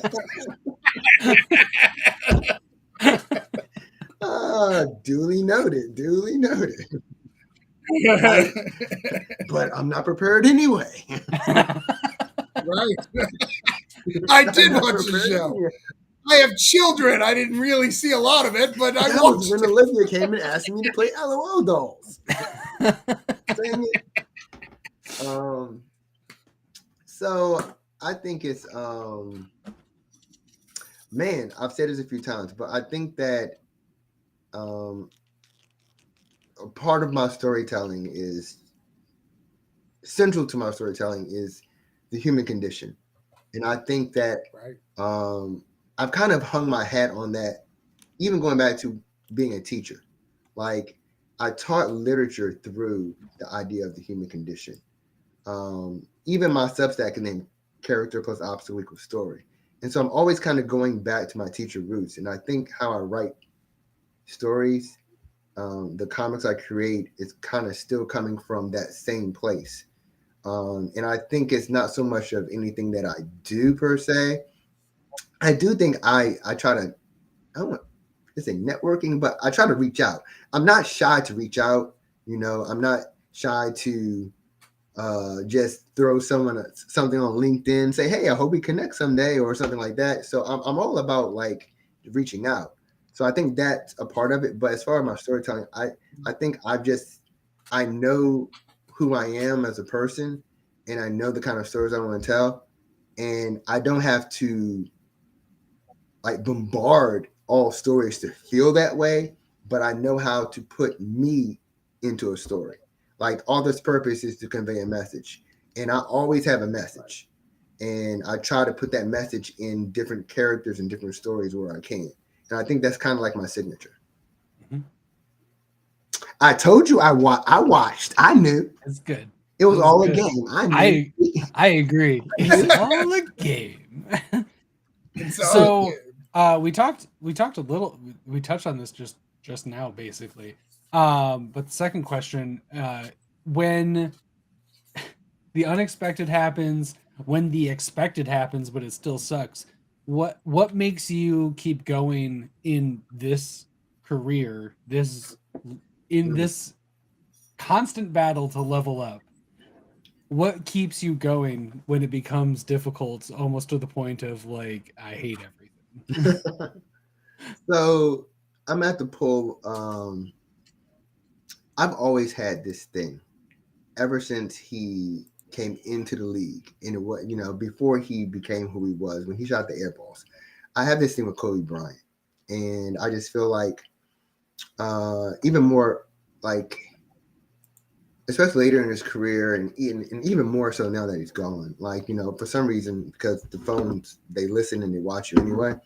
Like they like I always get reels of Kobe, and I'm just constantly reminded of that philosophy that he has and that I share. That you know, I mean, am I going to look at myself in the mirror and say I can't do this? I can't live with myself saying I can't do something that I believe I can do. And so that's what it comes down to. Like I don't mind failing at things, but I can't be a failure. I can fail to get better and keep getting better and getting better. But there's not going to be, and I've chosen this to be especially one of the things where I'm not going to say I couldn't do and I'm done ever because I can't look at myself in the mirror. So this has to be something that I'm all in on. It's a non-negotiable, and it's something that I have to just if I get knocked down, I'm going to get back up and keep going because it's I just can't accept myself being a failure. I can accept failing, but I Yeah. can't accept myself being a failure. If you can't accept failing, you've failed. Exactly. Yeah. Exactly. So So it's all no, about just being that's, better. And I feel like I yeah. can always get better. Like I never believe I'm at a point of, hey, yo, what's up? I'm never at a point where I feel I've arrived. I feel like I'm always learning. I always want to learn. I'm a learner. I have the educational background as a teacher, so I understand that the first slip up that you can have as a human being is to think that you know when you honestly don't know. So it's just constant learning. It's interesting you say that because I read a lot of like motivational stuff and leadership stuff, and one of them that I read talked about Belichick. Belichick and how he's won so many Super Bowls, and it's literally that strategy. It's they win the Super Bowl next year, you're at the bottom again. He's like, because you watch all these people win the Super Bowl, then they don't see it again for 10, 20 years. It's because they believe they're on hype, right? They spent all their money, spent all the wonderful like banners and all them things. Oh, we're champ. But if you ever go and look at the Patriot Stadium, if they're not playing a playoff games, none of those banners are up. Because it's always like back to humility, back to stuff. We're only as good as the last game we won. And it's an interesting perspective. I didn't know that about the banners. That's really cool. Like, yeah. I still hate them. Yeah, they don't have all the Superman chip, blah blah blah. They have something on the outside for the fans, but inside, when you're playing on the field, you look up, you're not going to see any of that stuff. That's like cool, I guess. All right, bring in the Patriots. Don't use that as a metaphor. I will hate it. What does leveling up in comics look like for you? Besides, it goes from a Kobe to a Tom Brady. It's a huge downgrade. Right? He's saying things I don't understand. Let's relate to things that are. No, what does level look like? Man, you know what, Travis? You know what, Todd? Yeah. This is gonna be an interesting answer, I think, because I'm gonna say that for me, one of my pursuits, to be honest with you, just as an individual, is really growing and having a solid reader base for my independent books, believe it or not.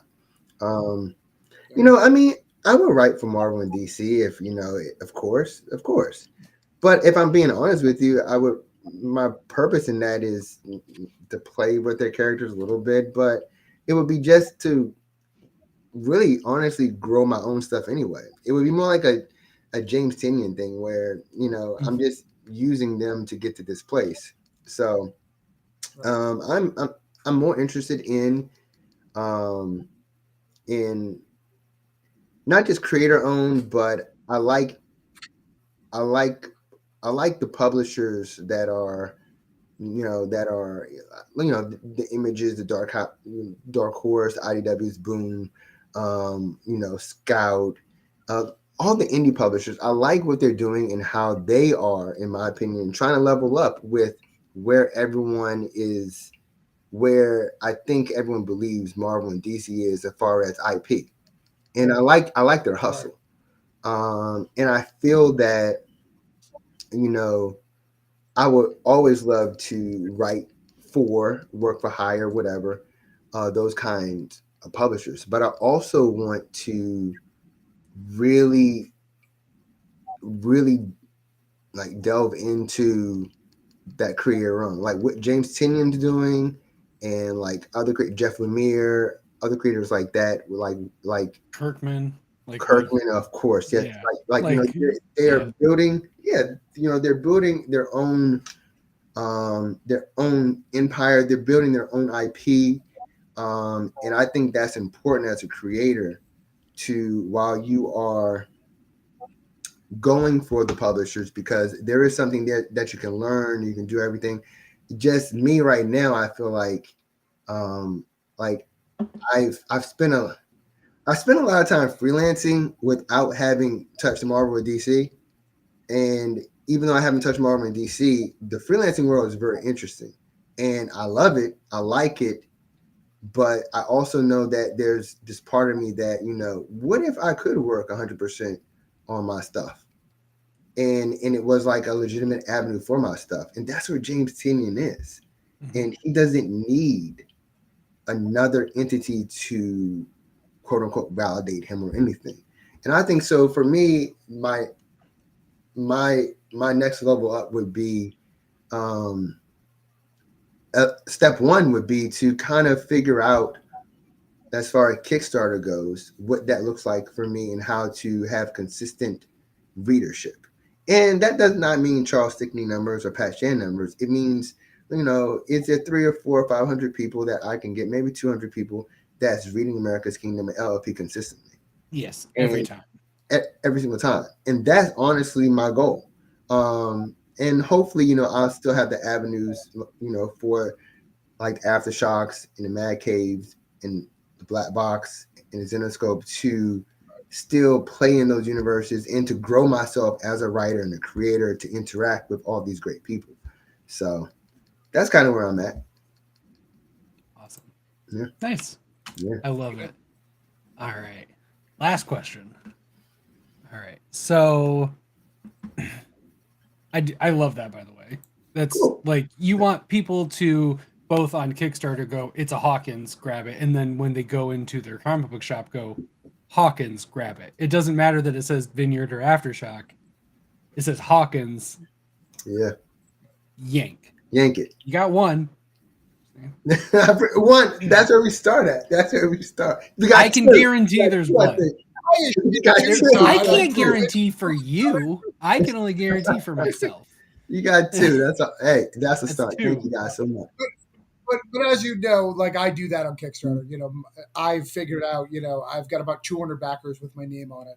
With if it's Orange Cone, it's 200, but it's only 100 if it's on somebody else's book. So if I'm writing somebody else's book, it's about 100. So all right, so how do I get these 100? That other 100 who's only back for Orange Cone? What does that look like? You know, and now I've got some diamond numbers. All right, so now I know where my diamond numbers are.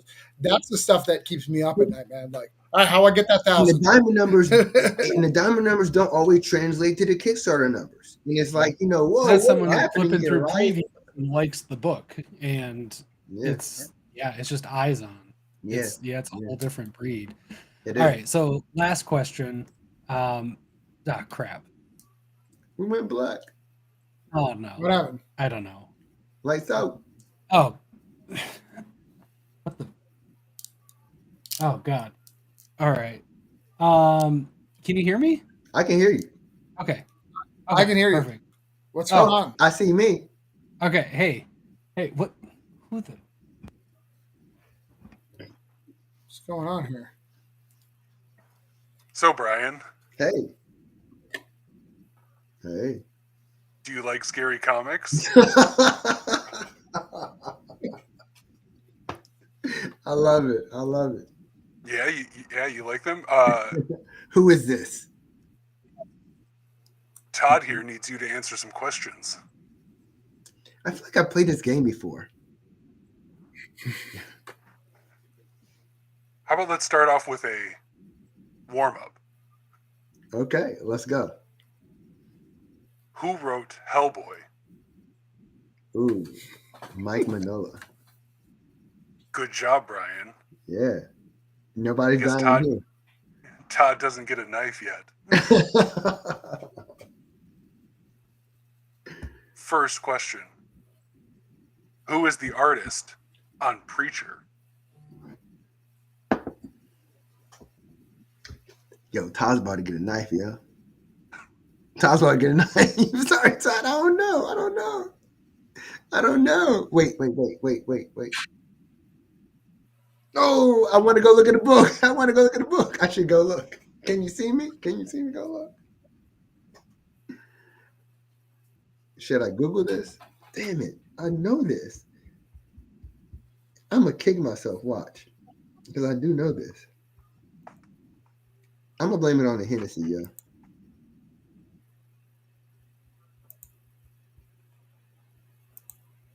Oh, my goodness. Watch this. It's going to be so horrible. Oh, Steve. Time's ticking. Steve Dillon. Steve Dillon. Dang it. I knew that, though. Here's a makeup question. Who was the publisher that made Tales from the Crypt, Vault of Horror, and Haunt of Fear?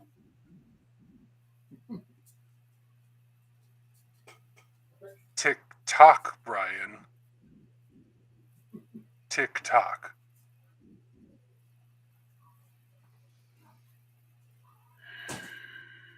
Oh God! Brian, no, Todd. Wait a second. Wait. I know this. It's EC Comics. I don't know this. EC, no. See, I wouldn't have got that. It is EC Comics. Good job, Brian. Final question. Thank you, Ignacio. Kirby Nation. What classic horror novel turned movie was made into a comic and published by Marvel in 1983, What? and later reprinted by Dark Horse in 2008. Can you repeat that? One last time, Brian. What classic horror novel turned movie was made into a comic and published by Marvel in 1983, later reprinted by Dark Horse in 2008? Tick tock. Aliens?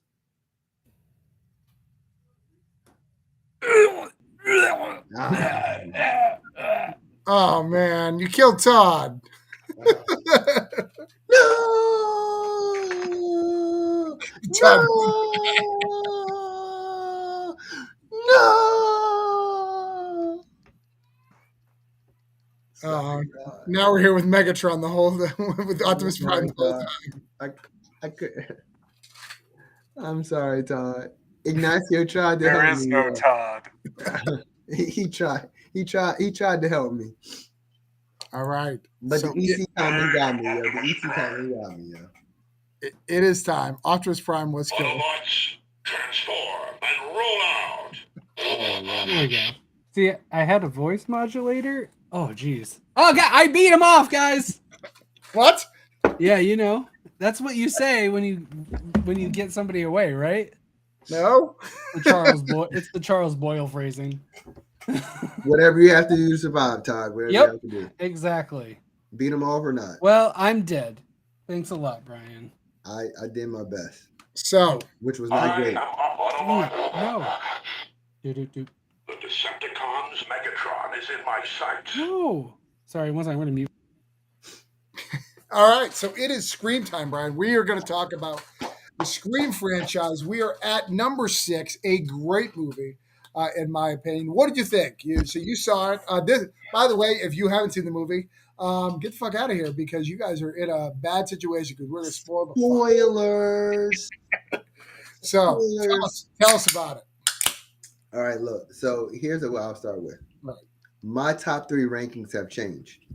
I was supposed to actually do a Substack today, but I'm still actually trying to figure out what my rankings are. I don't know anymore. Like my top 3 have changed. Okay. And so we're clear. My number 1 was actually number 4. Number 4 is my favorite movie of Scream. I love number 4. And number 1 was my number 2. So what I'm saying is number 6 is in my top 3. Wow. I just don't know where to place it. And I have my reasons why it is. I have some insider knowledge, and I think Travis agrees with you. Ooh. No, I really like 4. A lot of people don't like 4. I like 4. So that Okay. 1 is still my number 2, but 2 is number 4. But there was a whole generation of Scream fans who were like, Scream 4 doesn't really count. No, man, like it was really good. It doesn't count. You need to see. Well, it's not that it doesn't count. It's that it's not as good. And now that they're doing a second trilogy, they like, it's kind of a waste. It should be, there should be 4, 5, and 6. They need to put some respect on number 4, yeah. The only problem that I have with 4 is the cinematography. I hate how it was shot. Okay. All the glows, and it was much brighter than the other ones and things like that. Like, which is fine. It's a whole different angle to take. Mm-hmm.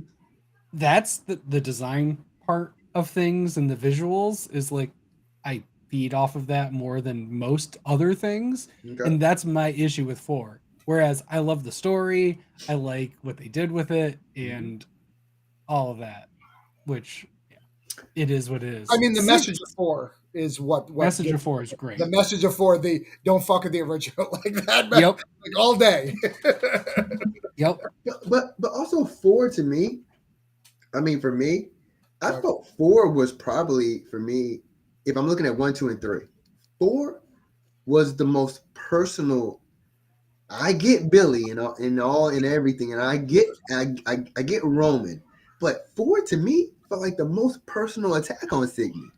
This is coming from family. Like your family has a problem with you, even though it's kind of like bonkers, but she still had a problem, and that's family. I felt 4 was just really personal. Yeah. Well, yeah. I agree. And Kirby was great, and like the way the way the town handles things, was great. Woodsboro, like it really felt it felt good.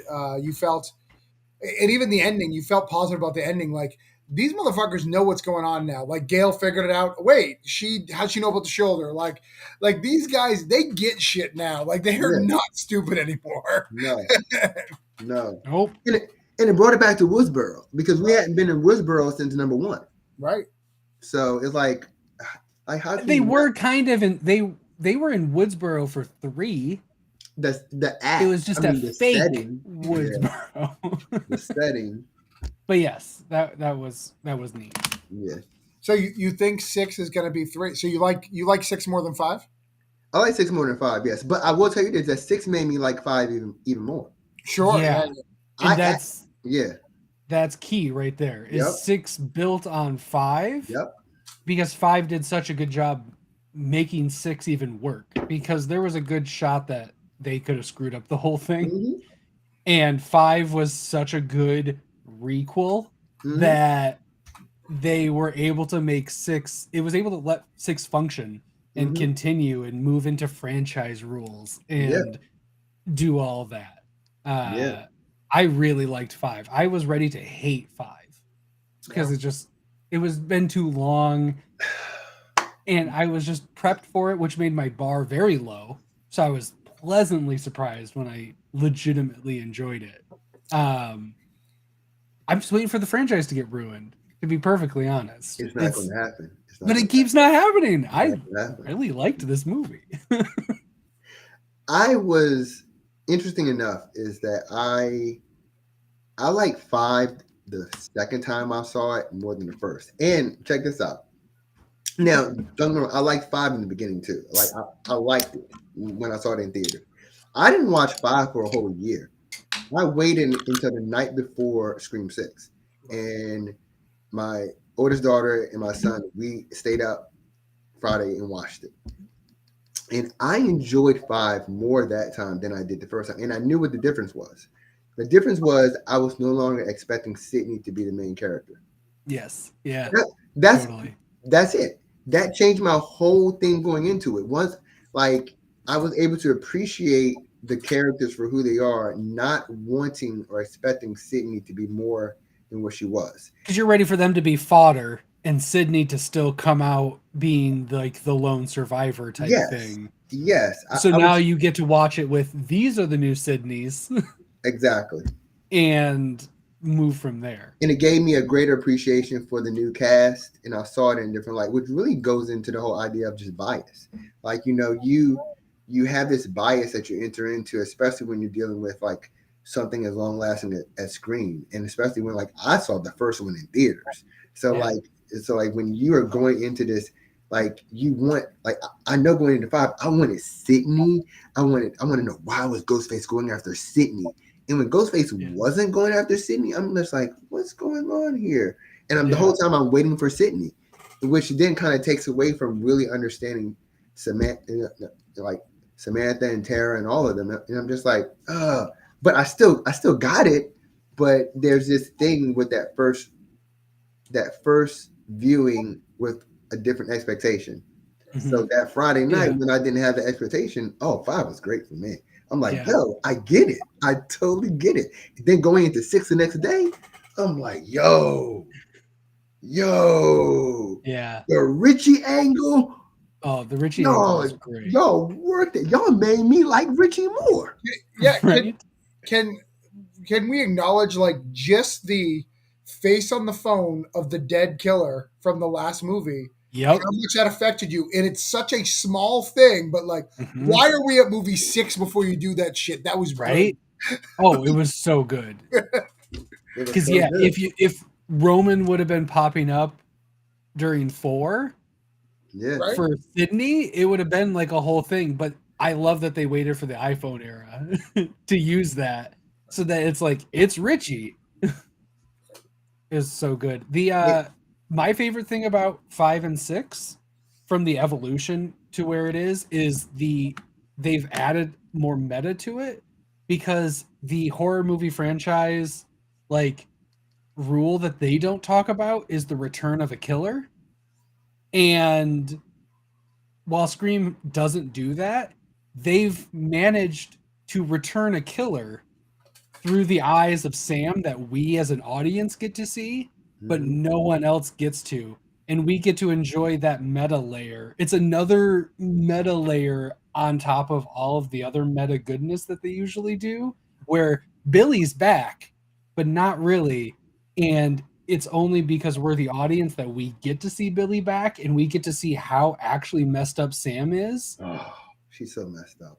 She's so messed She's up. so messed up. And I And have they a don't big know. thing They with have that. no idea No. how messed up she is. I have And a that's big two thing movies with that. now that Yes. they haven't.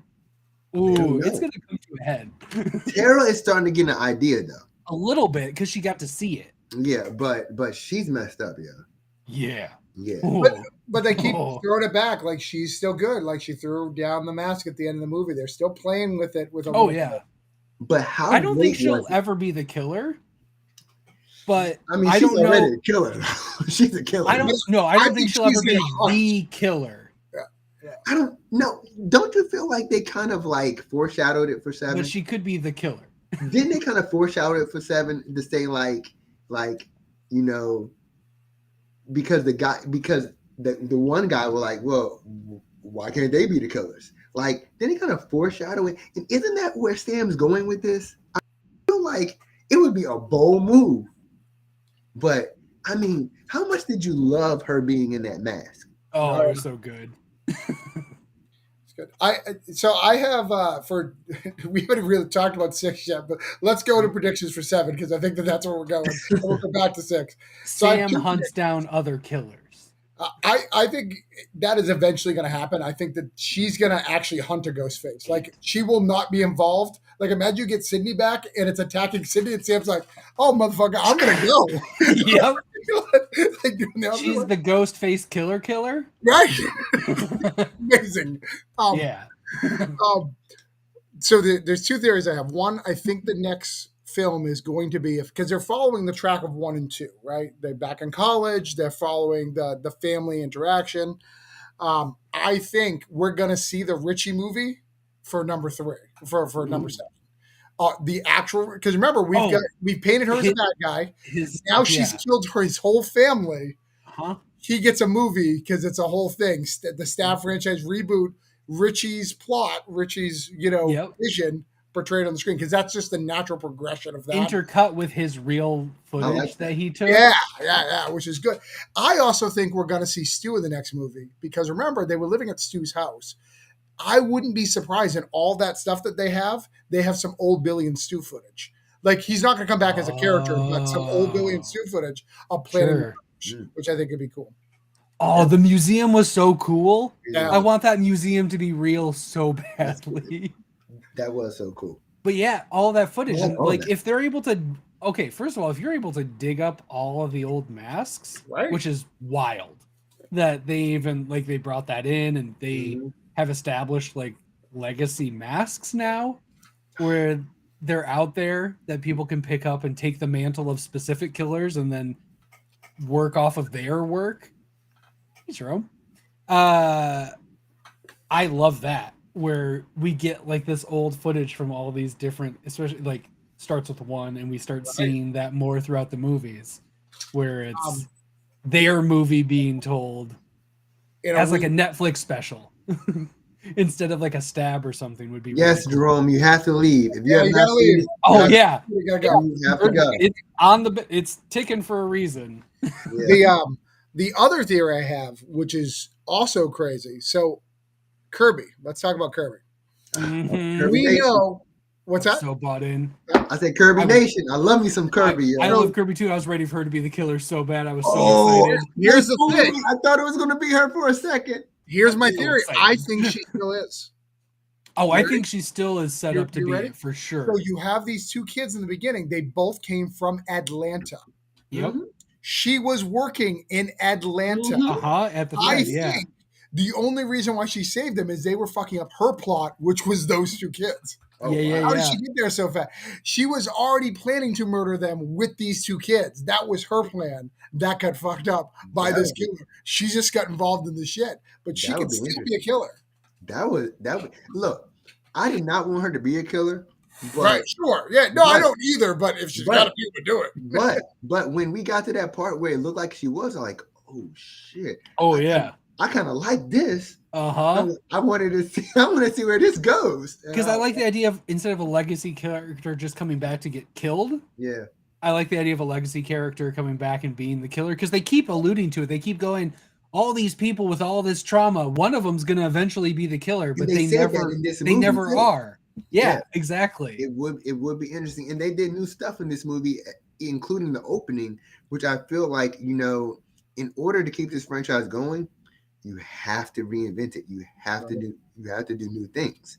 Yep. And having her not really, because at the end of the day, you don't know if like Bailey could have been lying when he called, or it could have been true also when he called, right? Mm-hmm. So you don't really know. And we have to admit, Kirby was a little off. Like she totally was, but that's a little off. I get that it can be explained away from literal PTSD. Like she's changed a lot. Also, the fact that she got stabbed in the same place. Yeah. She got the same stab wound again. Same stab wound again. Which is how Randy was saved the first time, right? Because Dewey was saved after his second stabbing because of his scar tissue. Oh, right. Okay. So I like the idea that kept her alive the same way it kept Dewey alive. But see, they also might want to use Kirby as like the new Dewey. Yes, and that's what I think it actually is. But I hope instead of Dewey turning, like when Dewey turned into a drunk, she turns into a killer. That could work. Well, there's a couple of weird continuity things. Like, why did I can't think of her name, the girl, besides Sam and Dara, like I can't remember the other two's name at all. Quinn. When she gets stabbed in the subway, Quinn and Chad.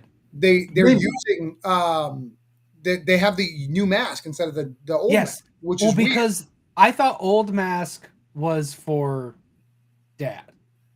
No, all three of them had the old mask. They had the first three killers. Well, no, I meant I thought they were playing the part, and this was them finally getting involved. I thought when they all revealed all three masks that they all had. Did they? They dropped the old mask, but they dropped the old mask when they attacked. It's the only one I've seen. It's the only one I've seen once, so I don't. They killed someone and they dropped the old mask because they collected the mask. But of course, Detective Bailey, he's confiscating all the masks anyway. Right. So I mean, right. So it's. I hated him in Shameless, and I felt very justified in continuing. I'm like, I shouldn't hate him because I don't like what he did to Fiona. But then seeing him in this movie, I'm like, and then he ends up being the killer. I'm just like, I knew it. You're the worst. He played crazy pretty well, actually. He did, because it's the whole like keeping it contained, and then once it's not always perfect when the killer has to go nuts at the end. Yeah, and he kind of like because for a second there again, you thought it was Kirby, and then they're doing this face off, which is very much like 1, where they're doing this face off, and 2, where you're just like, who's what? Yes. And then you see them coming behind him, and Kirby's ready to fire, and he shoots her, and they're just like, oh shit. But you know what really got me was when they were trying to figure out who like was in that second mask, and Tara actually said Mindy. Like she was ready for it. I thought it was Mindy. Yeah. Yep. Did you think she was dead? I didn't think she was dead. I actually called it. I whispered to my friend in the movie. I was like, yo, is that Mindy? I'm like, is this Mindy? But then I'm like, no, it can't be Mindy. But then I'm like, okay. I thought it was Quinn until they said Mindy, and I swapped immediately as soon as they said it, because that's way more of a mind-blowing moment. Yeah. That's a Scream ending. Mindy turning, and she was working with these people the whole time, and she was dead. That's Scream. Right. But my initial thought was also Quinn. But the movie totally wrapped me up, and I was like, no! Man, it was so... Randy turned bad. I thought that's where it was going for a second, and I loved it, by the way. It was so good. It I was love so that. good. But I love the fact that they actually called her name, because by her calling her name, it made me think it too. Mhm. I'm just like, yo, the brilliance of that even now, to make Yep. the character call the name, Oh yeah, it's to like, make the audience think it as well. And that's what happened. I'm like, oh, well, she says it so assuredly too. yeah. She doesn't question it. She's saying it like that's who it has to be.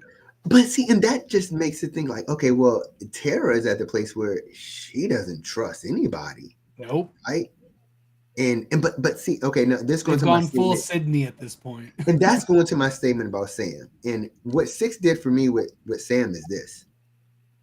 I'm gonna say this, and I know that a lot of Scream people are not gonna like this, but I'm gonna say it.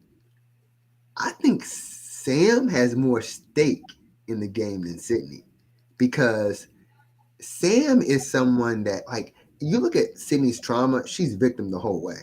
She's like her mom, and then this happened to her. But Sam is like, she has some trauma, and she has some internal stuff with her own father that she feels as if like she's not right. She doesn't believe she's right, She's not. and she's not. But that affects who she is, and that affects how she goes through this whole process. So I would almost argue to say, like, man, Samantha might be a stronger character at the end of Oh, the day. I mean, I Sydney. agree with that because Sydney unfortunately came out of the 90s where she was boxed in so quickly. True. Like Sam got the breath and the openness to be a 2020 Mhm. era character, woman of color, Mhm. which is just layers on layers, and they allow the layers to be there. And you I get it. think she's a better character because she's allowed to be. Sydney is great, and it's a great story and everything, but Sam feels more real. I agree. She And just then, yeah, feels like that's somebody who's dealing with some like schizophrenic psychosis, she is. and then has some fucking crazy trauma dumped on top of it. I mean, and when she kills, she's going to work. Oh, she's doing it. She ain't just like, I'm going. She's like, no, I'm in. Stabby. Yeah, she's in. And you're not thinking about the real trauma, like their bitch of a mother, Sarah and Tara. Like that bitch is never around, doesn't call, doesn't always outside of the situation. I'm not sure if Yeah. they're reading that or like they're really trying to play that this mother doesn't give a shit. It doesn't seem like she like. Right. And They that's said, where I and think they brought Seven's it up good. in Like this even movie. The Sydney's whole dad like interacted in two, right? Like, hey, are you okay? Like it wasn't a big scene, but like it was there, you know? Yep. Oh, I Yeah. yeah. What, And I think that's where Bill Seven Prescott? is going. Huh? Possible. I still Like- wait for him to be a killer. Who? Sydney's dad. I'm always ready for him to be a killer. Like, that's where I think Seven's going. I think Seven, like, I mean, I think back to 5, and I think back to where, like, if we're going with like the whole Scream 1, 2, and 3, right? 3 was in like LA, right? Right. And I like the That whole was movie the angle. Roman, the single killer. Right. And I like the whole angle of the, like what you were saying, Travis, about the whole Richie movie being finished. Yeah. And I'm wondering if you premiered that in London. And I say London Ooh. because remember in Scream 5, that's where Sam's mother was. Sam's mother was in That's where London. she did business and traveled to. It'll Yeah. be the first Scream that's international. Right. Scream just like- International. I'd read Yeah, that comic. like Scream, like Ghostface in London, like Jack the Ripper. I mean, come on.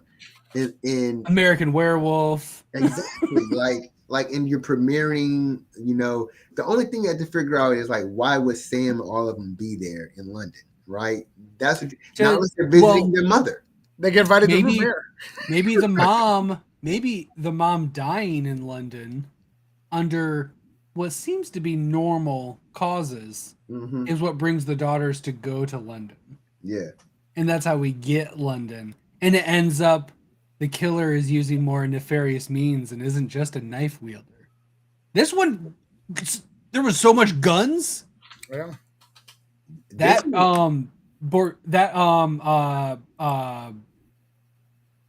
Grocery suit. what's the word for it? There's Bodega? a word for the bodega. Yes, That bodega scene was great. It was great. It was great. Ooh. That bodega. But see, there was but the Gale scene was great. Oh. The apartment scene was great. Yep. With the Also, ladder. she had an age-appropriate lover for her wealth and status, And which I thought was great. and who got stabbed up easily. Yeah, he did so quickly. That dude was gone. And I like her offhanded comment. So him being so strong wasn't enough. Yeah, it appears not. Nope. Yeah. Most of the Dewey. killers, He ain't Dewey, I guess. most ghost faces are super scrawny, anyways. No, I like the aggression. The only thing that you could tell, the only thing that I don't like about it, I really wish they had a little bit more time where they could, because you could tell, like, at Sydney, you know, it was up till production like started where Sydney was still the script. Yep. So you could feel like there was a disconnect, like the opening scene being like, is it about the movie? And then at the end, it's really about the fucking movie. It's about Yeah. you being a bad parent and like feeding into the movies.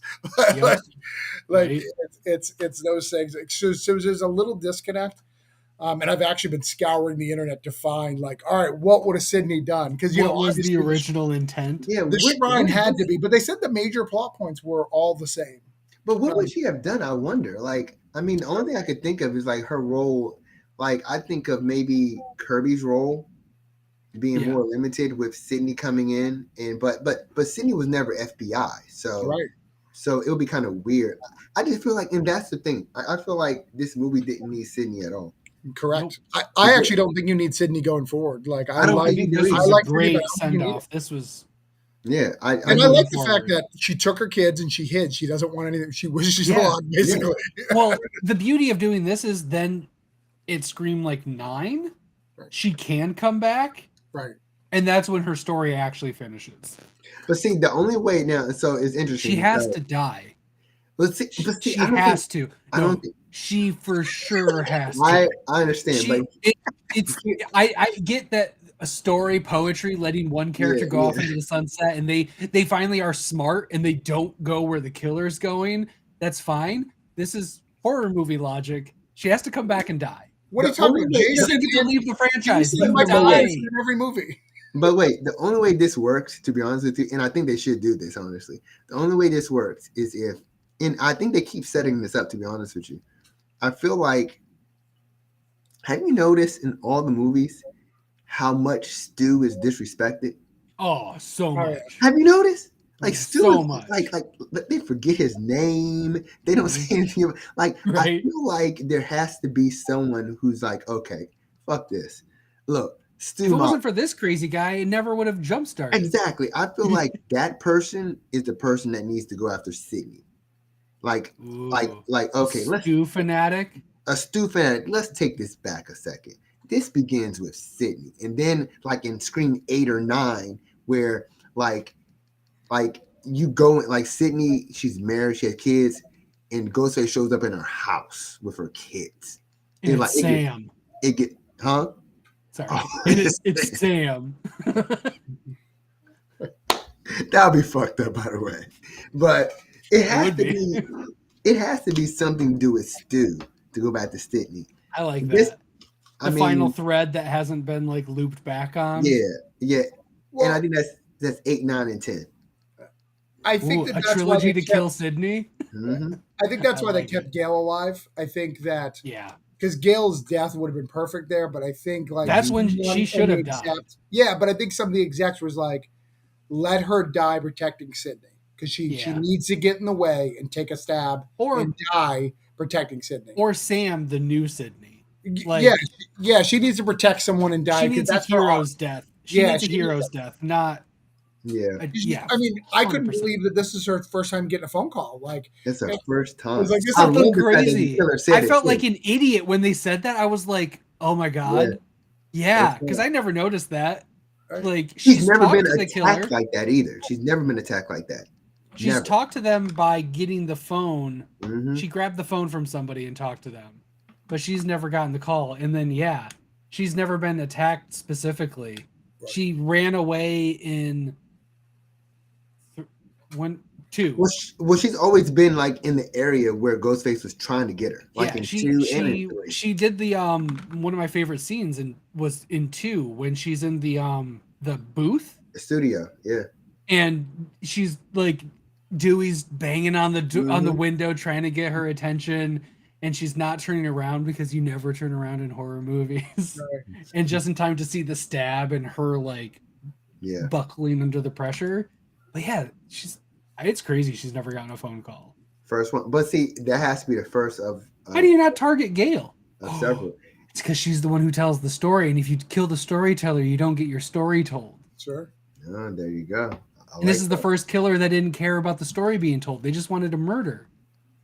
I do like the line that she says where it's all about TV dramas, the made for TV. Like, Yes, I was like, that was great. that's what we need. We need someone who's like investigating, like trying to interview them for like a made for TV movie while Yes. Scream happens. Like, Yes. there's like reinductions of stuff. Like, you could not even have your main characters in it. You could have a one-off movie where like they're doing that and then someone tries to murder them while they're So it's the documentary style Scream. Yeah, it would be great. I love that. It's like How to Make a Murderer, but it's Scream. an hour 50-minute Scream movie. Right. Oh my god, I love that. I've heard that they're going to try to do a Scream season 4 for the TV show. Yeah. They said in the they actually said I watched the Radio Silence thing. I got to send it to Brian today. One of the things they said, they really want to do the stab movies as B movies in between years of Scream and spread it out. Amazing. Make them B level horror crazy. Oh wow, so that'd be crazy. That'd be crazy. It's funny because I'm reading. I'm actually reading. I have to pee. Oh, here it is. The Final Girl support group. Yeah. I'm actually reading that now, and it actually it's chronicling it's fiction, but one of the fictional stories, one of the fictional movies that exists in this book is actually Stab. Nice. It's interesting to me. So each of the Final Girls have like a similarity between one of the slasher horror movies that we know, like Texas Chainsaw Massacre. Sure. Like Jason. Yeah. And so like they have one girl who is similar to actually Scream, and they call the killer the Ghost. Yeah. And so the movie Stab is actually mentioned in here to represent the movie that was made off of her story. Right. So it's interesting to see where they can go with that, because I really didn't understand until I think at the end of 6, where I say to the end credits, where Fun World, of course, owns the rights to Ghostface. Right. Like so even like this book using like the Ghost is like they just have to get the rights from Fun World. So Ghostface isn't a Scream thing; it's a Fun World thing. Made famous, of course, by Scream, but it's very interesting to see, because like I would be interested to see the Stab movies. I would be interested to see how they would. I don't know. I think they kind of gave the foreshadowing of like what Mindy was saying about how it's a franchise. So what exactly does that mean when she says that? Like, how far does this go? And is there an end to it? Right. Maybe there isn't an end. I mean, the thing about it is you don't have people returning from the dead to kill people. You just have new people who's just taking up the mantle, which is plausible. And it's what makes Scream special, right? It's the motive behind it, and then the extra layer for us horror fans is the commentary on horror that they're going to give us with that, right? Yeah. Like this one was clearly kids, influencing and encouraging these kids to watch movies that they shouldn't be watching at a young age, and like letting them buy all these props and like letting them live out that fantasy. That's kind of the message from this one. The last one was, toxic fandom. Before was the fame of being a survivor, living that and doing it, the fame of that, et cetera, back from the beginning. Even the second one was, people don't give it enough credit, but the second one was pretty good. I want the trial, baby. Like he wanted the O.J. Simpson stuff. Like Mhm. that's all we wanted. Because that's where the thing was, like playing this all back. Yeah. Now, as a writer, I have to ask you a question. That opening scene with the two killers who we never got to see, which is great. Because there's Mhm. really technically 5 killers in this movie. Yes, I loved it. I Wild. loved it. Did you not go, I wonder how hard it would be to get the rights to write that story up to that point? Because that's what I thought. I was like, oh, there's a plot hole with a ghost face that I could write something. I would love to like. So my thought on that, because honestly, up until he got to his apartment, I was thinking the story was gonna go a different way. Like when he got Right. the phone call, I was like, oh, that's gonna happen. Ooh, that's interesting. Because you know what I thought was gonna happen? I thought that we were gonna watch a ghost face interact with the characters while still being a ghost face. I knew that there's gonna be another ghost face. Sure, yeah. But I thought that at least we'll be able to watch one ghost face interact while another ghost face like did whatever. I So- actually think that would have been a better movie on some level, is having one ghost face known and then the other one kind of puppeting him like a mastermind. Yeah. Like, and being like, I need you to kill, blah, blah, blah. Like, the Ghostface is getting the Ghostface call. Right, to right. somebody. And that's where I thought it was going to, where more even so, like, you know, they were just operating on 2 separate schedules even now, where like, but I get where they went with it, and I think it's great for opening. So Oh, yeah. So I'm not mad at it, but initially I thought it was going to be like this guy who has killed their professor is going to now interact with like the people he really wants to kill until he eventually gets killed too. They just killed him earlier than I thought. Yeah. So as a writer, I feel like, well, see, I feel like that was their first kill, wasn't like that was the first kill. He said that was his first kill. That doesn't mean that Greg didn't do a kill or whatever. He said that was his first kill. That would be interesting. And that would be interesting to see, like, you know, did Greg have a kill before that? Right. So there's some plot there. Like if, again, this is probably our comic thing. You know, we grab that little bit of key. Oh, there's a story there. I can write it. Because even so, he even said like, "Yo, we promised we wouldn't use the voice on each other." Right. So they had this whole conversation, Right. This whole conversation about how this would work, right? And then how did that ghost face even get Greg? How did they even know? Right. So and a lot there. What was their plan? You know, that's a whole comic book or story that we could see, like alternate screens. Like what was their plan? Well, that's what season 4 should be. The alternate? Oh, that'd be so good. That would be dope. And you see that even though that was, I forgot his name, but if that was his first kill, maybe Greg had killed several people before that. Right. Yeah. They only say that it was his first kill. They didn't say that it was Greg's first kill. They said, they said we were going to wait to do it together. Right. But that doesn't mean he wasn't a killer before they had this plan going. Right. He could have been more experienced, and that's why he was the first target to get rid of before going after college boy. Which I was listening in. I loved him. I love that college boy. Like I would have that. I love your idea, Brian. If he could have been with the group, and been a part of it, and then halfway through they find out he was a killer, but then like they're all in it together. There is a cool story there to be had. That's where I thought they're going with it. I'm just like, yo, I've never seen this in Scream before. Like, you're going to interact with the killers? Because he had already interacted with Tara, like, momentarily. Mm-hmm. Yep. I'm just like, okay. And knew Sam. And knew Sam because they were in the same... Called her out and been like, hey, is she going to be at the party? Right. Because Tara and him were in the same film class, I guess. But, of course, Sam is not in school. No. So... No. But they all knew each other. So they had to be friendly to some degree, and that means he hung out with them at some point. That's a whole backstory right there. That's creepy. Yeah, that's a whole backstory. Yeah. He's out there being Ghostface, and nobody knows. Nobody knows. That was also the first time we saw a Ghostface dismember a body. True. Because they put Greg into a refrigerator. Everyone's always just stabbed, gutted at most. Like the first stab. Holy shit. I'm going way too meta. The first scream, we see like the crazy disembowelment in like the tree scene with Drew and all of that, but it's usually just stabs. This was the first time that they like took apart a body, threw it in a fridge, and that's pretty intense. The whole family, and here's where you kind of go Texas Chainsaw Massacre here, right? Where the whole family kind of was just not right. Yeah. Quinn wasn't right. Ethan wasn't right.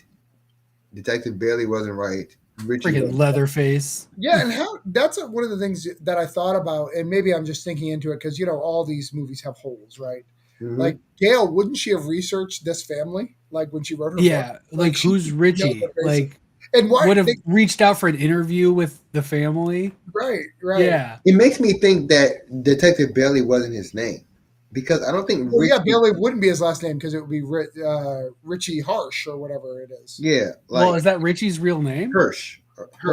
Yeah, I think Yeah. so. Yeah. Is I think it? that Richie was. Oh, it could be. I guess it could be a pen name. That could for be movies. a fake name, that false Yeah. identity that lives on, Yeah, because because that's what he assumed. if you even think about it, like, so you have Richie all the way in California, and you have Detective Bailey, in New York. So they're all the way across the country, right? And I don't Yeah. think he just moves across the country after this happened. I'm assuming that he's already in New York. This is his job, Right. and his son gets killed, and now it becomes like, hold up, wait a minute. And this kind of just changes. He probably already had these. I mean, he's a homicide cop, whatever, anyway. So he already probably has these things, and their family has been into horror anyhow. Yeah. So it's like it kind of just brings it forward to where he just like, and he probably really buys into the fact that Sam is actually a killer. Mm-hmm. Sure. And at the end of He the did day, kill her son. She did. She Yeah. is a killer. I mean, at It's the just end of the justified day, killing. she is a killer. Yeah. I mean, like, she doesn't just. This is like, for example, you don't like Sydney would never do that. Like, Sydney's not not No. going to go like crazy, just cutting people up. She stabs and then shoots, Right. and that's it. She's not nice a and clean and just is done. Yeah, Sam is like, I enjoy this. And she Well, they even said said what, it, like, 20? They said 22, 21, 22. Like, she knew how many times she stabbed Richie. Mhm. Like, more than needed. Yeah.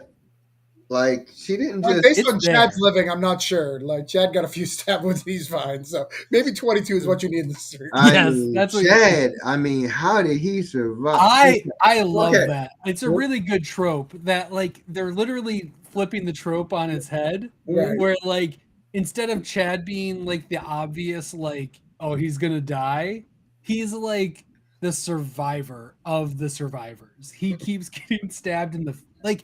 They're doing the Dewey. Like he's getting Dewey. the same amount of. Dude, Yeah, and this he's guy needs to be in a stabbed wheelchair. so many times. huh? Yeah, He needs to be in a wheelchair, yo. right. Oh I no, mean, if Dewey was limping, he needs to be like something. dude, that dude's he's messed up now. Dude, him being in a wheelchair would be really good. And we've seen, like, Would if you're a be. Child's Play fan, like the horror you can do with somebody in a wheelchair. Like, I'm not kidding. Like that Yeah. movie was legitimately scary because she couldn't just run away. Like, Well, that's I know Tara. Chucky's different. Than, That's Tara in 5. right. It's true. It's true. When she was literally in a wheelchair trying to get away, and man. And then Dewey doesn't shoot. That's my only issue with 5. Dewey's a seasoned vet. He walks to the elevator, comes or sorry, He was about to shoot. He was about to, but Gail called him. but I'm saying he even walked away without shooting in the head. Yeah. That man has been stabbed so many You times. should have known, dude. But he went back. He to would the have kill. reloaded there and shot in the head. There's no way he would have walked away He was from like, that. wait a second. And then I would have been shooting from a distance. I'm not getting up close. But I loved what Sam said about how, like, and you actually saw it when it happened, right? Mhm. When like the dad is talking to her and he's going in, and like her whole thing switched, and she said, "No, he was a pussy." Yes. a limp dick pussy who Oh, could, and you were like, so oh good. shit. Yep. And you knew right then that, well, one, Sydney would never say that, and Sure. two, like, No. you're fucking with the wrong person right now. Sam is going to kill you. Sam is Yep. going to kill you right now. Yeah, they She's gonna dicked kill you. around way too much with her, Oh yeah, which she's is a killer. great. It's the killer hubris. When Billy told her to get that knife and she got it, it Oh, was all over. she opens that cabinet and grabs the knife. Oh, and then she just, boom, it just goes so naturally into her hand What and everything. really was Oh, crazy for me was when like he was begging her, like, no, he was like, thank you for not killing me, thank you, like he literally was saying thank you. And I'm just like, that's not the way to go, bro, because she's going to right? kill you. Yep. And all she needed was one look from Tara, and Right. Tara gave her the look like, are you gonna let him do this? Look what he did. And that's the thing with Tara though, because I think she's now kind of torn. Well, Because yeah. Well, I think Tara has to die so that Sam can be the killer. If Tara never dies, I don't think Sam ever becomes the killer. As long as Tara's alive. I hope, here's my deal. I hope that Scream takes that step. I think that's a step that has to be taken. Right. And it like you look, you've painted Sam as conflicted person, Mm-hmm. and honestly, you haven't created a way for her to heal from it. You haven't created a way for her to heal from it. All you've allowed her to do is kind of exist in it and use it to her advantage. And I don't think you can kind of go to 7 and say, oh, here's how she's going to heal. Mm-hmm. I think what you have to do is let her run her story arc and understand where she's going with this. And the place that Sam is going is she's Billy's daughter. Mm-hmm. And even though she might not want to be, this is who she is. Right. And I think it should be tragic. It needs to be Shakespearean, I think. I think they're just going Dexter with her. It's You the think she's just gonna funneled. It's the funneled psychosis towards evil instead of against the innocent. I think they're just going to treat her like a Dexter. You're going to go kill the other killers, but I think they should pull the trigger on make her the killer out of maybe 2 more movies. Let it build up to be too much where she just breaks. I think. See, for me, I feel like so Sydney had 1, 2, like 1, 2, and 3. 4 to me is a bridge. Mm-hmm. 5 and 6, I feel like 7, 5, 6, and 7 to me has to be the Carpenter story. And I feel like 7, you have to bring it all home with the mother, the father, Mm-hmm. and you have to kind of resolve what's going on between them. Yeah. And then you have to decide who Sam is going to be. And I think you're right. I think Tara dying is the one thing that makes her say, I'm all in on this. And what else do I have? And I'm a hunt ghost faces. They also said Kirby together. They said core 4 too many times. That shit's someone's got to die. That's my thing. Like, if there was anything that kind of bothers me, it was like I needed someone from the core 4 to die. But when they started saying core 4, I knew, like, okay, no one's going to die. And but then I saw Chad get stabbed. I'm like, oh, he ain't coming back from that. But then he did come from back. Stabbed a lot. Stabbed a lot. It was 2 against 1. He got stabbed a lot. And so my thing is like, okay, in 7, one of the core 4, 1 or 2 have to die. Yeah. Mm-hmm. And I think it's the twins. I think Mindy's going to survive. I think it's going to be. When did Randy die? He Randy died in 2. Right? She survived 2. She survived. She survived 2. So I think she even called it in the van. She called it in the van. Right. But remember, I think she's got 1 more. We also have legacy characters too. So now we have too many survivors. Like we have Exactly. too many of that, and that's not counting ones we haven't even like. There's still survivors that are back there that haven't shown back up. Yep. You know, Kirby was dead until literally 5. You know, Right. a message in 5 that stuff. So you got to do something if you're going to do that. I think they're going to put Kirby back on the shelf. I don't think we're going to see Kirby for 7. Unless she's a killer, unless she's Yes. Yeah. because her role, it's her or Sydney, and if you can pick one, you try to get Sydney back. Like I think the movies are better without Sydney, but I understand like from a marketing perspective and money wise. And she has to die wise. Eventually, but again, Jamie Lee Curtis, man, like they won't kill that bitch. But that's why they need to do it. They can't kill Sydney in 7 because she's not in 6. It won't be. It won't be. It has to be at least a 2-movie arc. 8, yeah, 8, 9, and 10. I think it's the next trilogy. 8, I think it's after 7's gonna figure out who the core 4, the real survivors are of the core 4. Because I could also see maybe it's Chad. It'd be fucking hilarious if Chad is the sole survivor. I do, but I think you're right with Tara. I think Tara for Sam has to go. Right. 100%. And you don't want to kill Tara because I mean, let's out of movie stuff matters. Like she's hot right now. Yeah. like you gotta keep her alive Right. and keep her locked onto those contracts as much as you can. And she's the most like Sydney. Right. Anyways, out of she the whole was so group. good. Like the extra giving, I think because Sydney didn't come back, she got she kind of filled a different role, and I think that they made her character a character because I didn't care for her in 5. I was like, whatever, she. Oh, I was just pissed off with her most of the time. I like that she survived. I like that. Like I thought that was cool. Like having having someone get stabbed in the opening scene and survive. Like that was cool. That was neat. That was neat. But maybe you just go all in and you do make Sam a killer, and you make Sarah. You make Tara like question like, is this Sam? Because she really never questions Sam, but towards the end, she looks at Sam like, okay, like, and maybe in 7, Tara really begins to question this, like, who are you really? Maybe Sam is just a tragic character. Like maybe she doesn't get a hero's arc. I think if Tara dies, it's in keeping Sam alive, and then she breaks the next movie.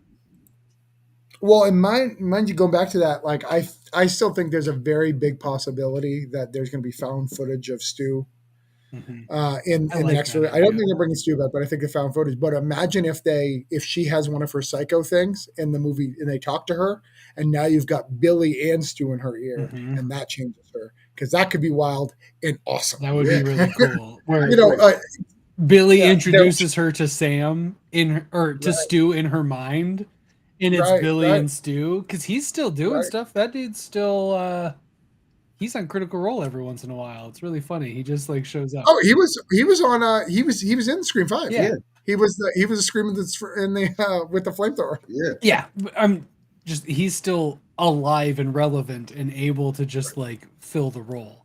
It has to come back to Stu, I think. Oh yeah. I would love for it to come back to Stu. That would be cool. So let's run this out with our rankings.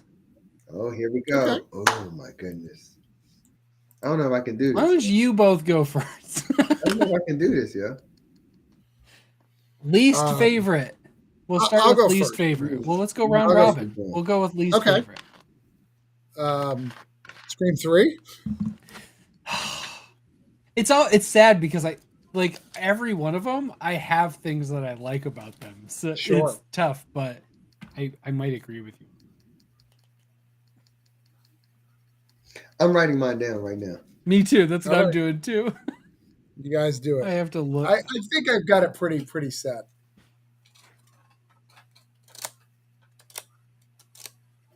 I will tell you, when I watch him back, though, every time I watch him back, I always have more appreciation for 2. Because it tried really hard to be really, really good. It's just you can't take a woman from Roseanne as a killer. Right? I think that's it. Yeah, I was gonna bring that up at some point where like that is like it ruins a lot. The ending can wreck things, and Oh my goodness! her being one of the killers really hurts the whole movie a lot. Right. And you gotta dissuade a lot of stuff. Remember, because she lost a whole bunch of weight and had a script to do it, like very like crazy like sleepaway camp shenanigans. So much, yes.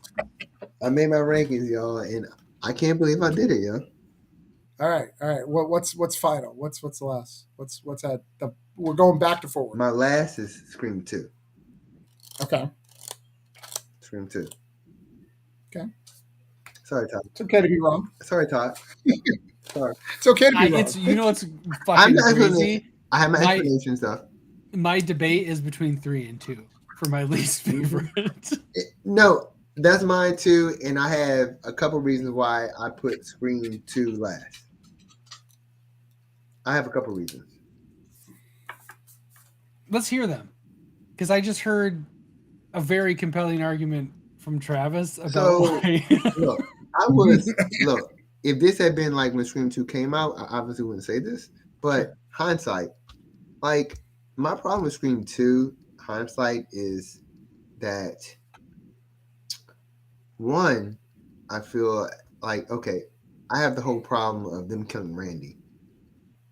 Although I think it was a bold move, I do think at the same time, I think Randy had more story, and they knew that, which is why they brought the video for Scream 3. Yeah. Oh, that was... They knew it was bold, but it wasn't the time. Nope. They made a mistake there. 3 would have been the time to do it. Yeah. 2, the cinematography on that whole car scene bothers me. That whole car scene when like Sydney and Ghostface and her friend are in the car. I'm just like, that's just and creeping out over him and everything and trying to get out. And then they get out and it's just like, yeah. And McConnell as her boyfriend, the whole singing thing.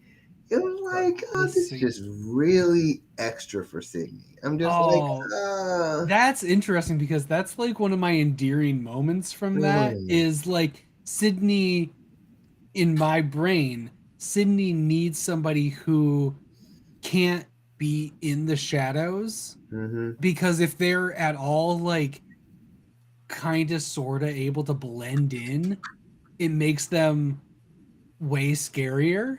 But the fact that he's loud and out there and like has all these friends and is super social, it's the anti-Billy. But she still trusted him.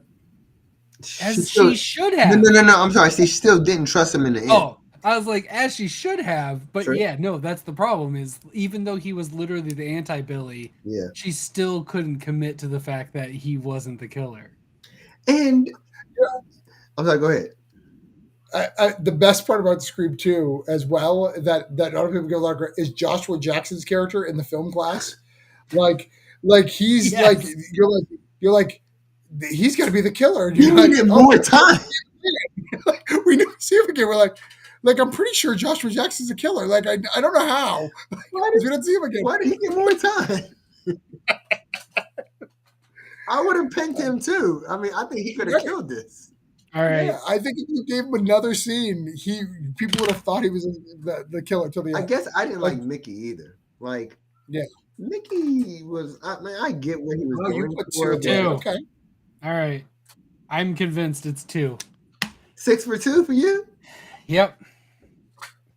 You're both wrong, but that's all right. We're all entitled to wrong opinions. Okay. You know, Scream 3 had Jay and Silent Bob on it for no reason. Damn I it. love Jay and Silent Bob. Oh, see, you have. That was totally because of the Weinstein. The Weinstein made that happen. Well, he can make other voices. Yes, he had new tech. Yes, Scream 3. Oh it was ridiculous. God. Yeah, and where did that go? Right. Why isn't 4, 5, 6 using that ability to sound just like everybody? That's proving why it should be at the bottom. Stupid. Which is why 3 is my number 5.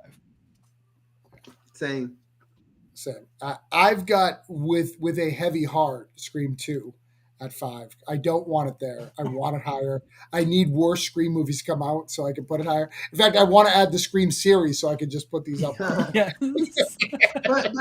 But wait, Rome. See, here's my thing with Scream 5. I mean Scream 3.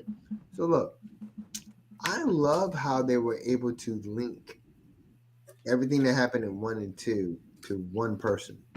I like that, and how Roman kind of orchestrated the whole thing. And I like his motivation. I like how frazzled he is. I like his banter with Sydney. And I'm just like, him and Sydney really, like, they're The very handhold. similar. Like, Handhold feel at the like- end. Yeah. Yeah. Like, it was really, I think, honestly, a great end to Sydney's story. And it kind of, like, really, like, I could be satisfied with Scream 1, 2, and 3. And that's why I put 3 above 2 ultimately, is because the killer is such an important aspect to the movie. And 1, it's the only single killer in the franchise so far until Sam becomes a killer. Yeah. Though hold on, Chubb, before you say that, there is a fan theory. If you go deep for Scream 3, there's a second killer, and it's pretty accurate if you go through it. All Like you right. should really deep dive one All day. right, Who I'll is it? check Who that is out. it? Who Who is is it? it supposed to be? It's his secretary. His secretary. They can prove that she was the only one who could have done some of the killings, but he kills her. Like, but she was a part of it before that. But she was a part of it before that, and That's cool. it lines up. I pretty like accurate. that. See, Interesting. that would make 3 even better. Okay. So, I yeah, like that 3 too. because the killer is better. Roman is much better than fucking Billy's mom. That was And rough Millie. scene. I mean, in That's a rough scene. Mickey. I'm not I Billy's like- mom. I just don't like Mickey. And how do you not use it until like 4? You don't pop it off at 2, the mom.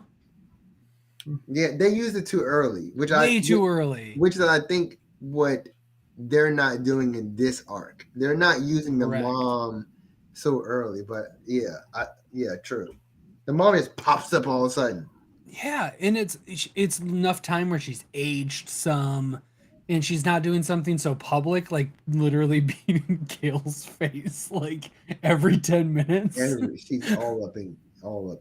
Gail would have researched what the Debbie mom Salt. looks like. But This is But the Debbie cool thing- Salt. the cool thing about that kill, though, when she kills Randy, Yeah, like it's brutal, It and you is. know it's her It's because he insults her right before it, gets in the van and murders her, yep. and it's a separate kill from all the rest of them. Like all of them are pretty common. That one's like, And that one's a I fucking am gonna kill you. like you are, Yeah. you need to die. Specifically are Poor going Randy. to die. Poor Randy. All right, next one. This one's yeah, exactly. Ignacio. All right, Brian, you're up for being the firsties. What's My number four- 4 for you? My boy is Scream 5. Ooh, okay. Scream 5. All right. I look, Scream 5 is solid. I like it even more the second time. Can't get past the first time, which I did like it, but again, expectations of Sydney. It tainted the first one just a little bit. Second time to me was more, I don't want to use brilliant. I definitely liked it more the second time, and I saw like, oh, that's good. But that kind of rounds out my 4. Like, it's solid. It's solid for me, and I like what it sets up for 6. Yeah. My number 4 is 6. It's fresh. I think it's a good spot for it to be in right now. Maybe it'll raise in my ranks as I get my hands on it at home when I can pause it and rewind and really deconstruct what I'm watching. I don't do that with Scream. I just fucking watch it. But when I have the ability to rewatch it, maybe it'll raise up in the ranks. But I always like to temper because I love it right now.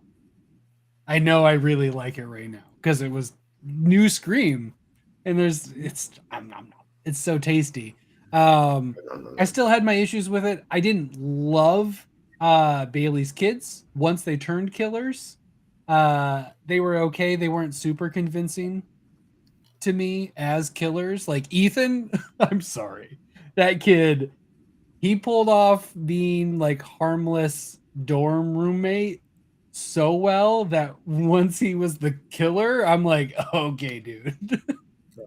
All right, little lamb. Oh, sweet summer child. Yeah, you're just a scary killer. I just didn't. Oh, I didn't buy you're it. watching Jason Goes to New York. Jason Takes Manhattan. That's so cute. Oh, It's that's so it's very New nice. York. Yeah. Oh, you got your little machete. That's so cute. And it just there's a couple things where I'm just like, it's not brilliant, but it's so good. We're at the part of the list where I won't have as many gripes. Like that might be my biggest gripe of the movie was Quinn going from like hypersexual roommate to psycho killer. Totally, that crazy. That's crazy ex-girlfriend written all over it. Right. She fits that role perfectly. Ethan, way too convincing as a normie, and didn't convince me as a killer. And the ending is such a big part of Scream for me, so it's at 4 for me. So same thing for me. I put 4, but the reason why is literally the fake out kills. Like it really bugged me. The doing it 3 times Sure. is too much. Killing both the twins. Yes. And and then you also got the who else you got? You killed both twins, and then you killed Quinn. What the fuck is her name? Quinn. Well, Quinn, and then you've got Kirby. Kirby. Yeah. Everybody had like this fake out. Like one of those should have died. I also like, and maybe it's just the the amount I've studied film and like storytelling. You can feel that there was another plot that was missing, and they didn't wrap it up nice. And maybe that's again much like your sting, like you were waiting for Sydney. I was trying to feel where the absence of Sydney was. Interesting. So it stayed straight with me. I love, Yeah. but I do think it's a solid fucking film. Oh yeah. And I do like and I think the motive is a little weak. I really wish they would have played up the like, I enabled this to happen, and that's why. Especially when we start out the movie going, it's not about the fucking movie, kid. Yeah. Yeah. I was really no excited for a work. killer that didn't really have any ties to the movies. But he does. But he does. Because of it's like the personal movies. The personal movies. Yes. Not Stab. It was just his son. Yeah. Right. But it was the son because of the movies. It's still Who We cares? gotta go back to the movies. Them, if anything, that's more insulting because you're really sullying your son's name by saying that. No one cares about the fucking movies. Your son did, and he literally died over it. So And that was such a great ending too, though. The written and directed by Richie. Yes. Oh, I was like, oh, that's good. That was good. That's good right there. I like it. All right, Travis, what's your number 3? Number 3 is 5. I love a requel, and I think that they did enough. They did enough love for me, like through when they went into Randy's our uncle. I was like, of course he is. That makes sense. And like showing his sister. Like, oh my god, that was great. She existed. Yeah. The killing Dewey was so tragic to me, and like even like him going back to finish Ghostface off was so like I've learned. And like, oh, maybe you didn't learn enough. You're so close to learning. And just the love of the series and like letting them kind of come together and just the out of struggles, right? You have a divorced couple who met in the movies and them still showing their love for each other. Yeah. Like you could feel the love in the scenes that they did. I felt Sydney's response to everything was really good. Like, and even the over the top stuff in that movie was great. The toxic fandom, Richie being a toxic fan, was the best commentary at the right time because it was right after Star Wars. We still have so many of these fuckers like shit, and we still do like getting mad. Like, how dare you give me a superhero movie that's not fucking perfect? You fuckers! Like, and then get mad and yell and scream, Yeah. And then they're like, Creed 3 is the best movie. Like, it doesn't like.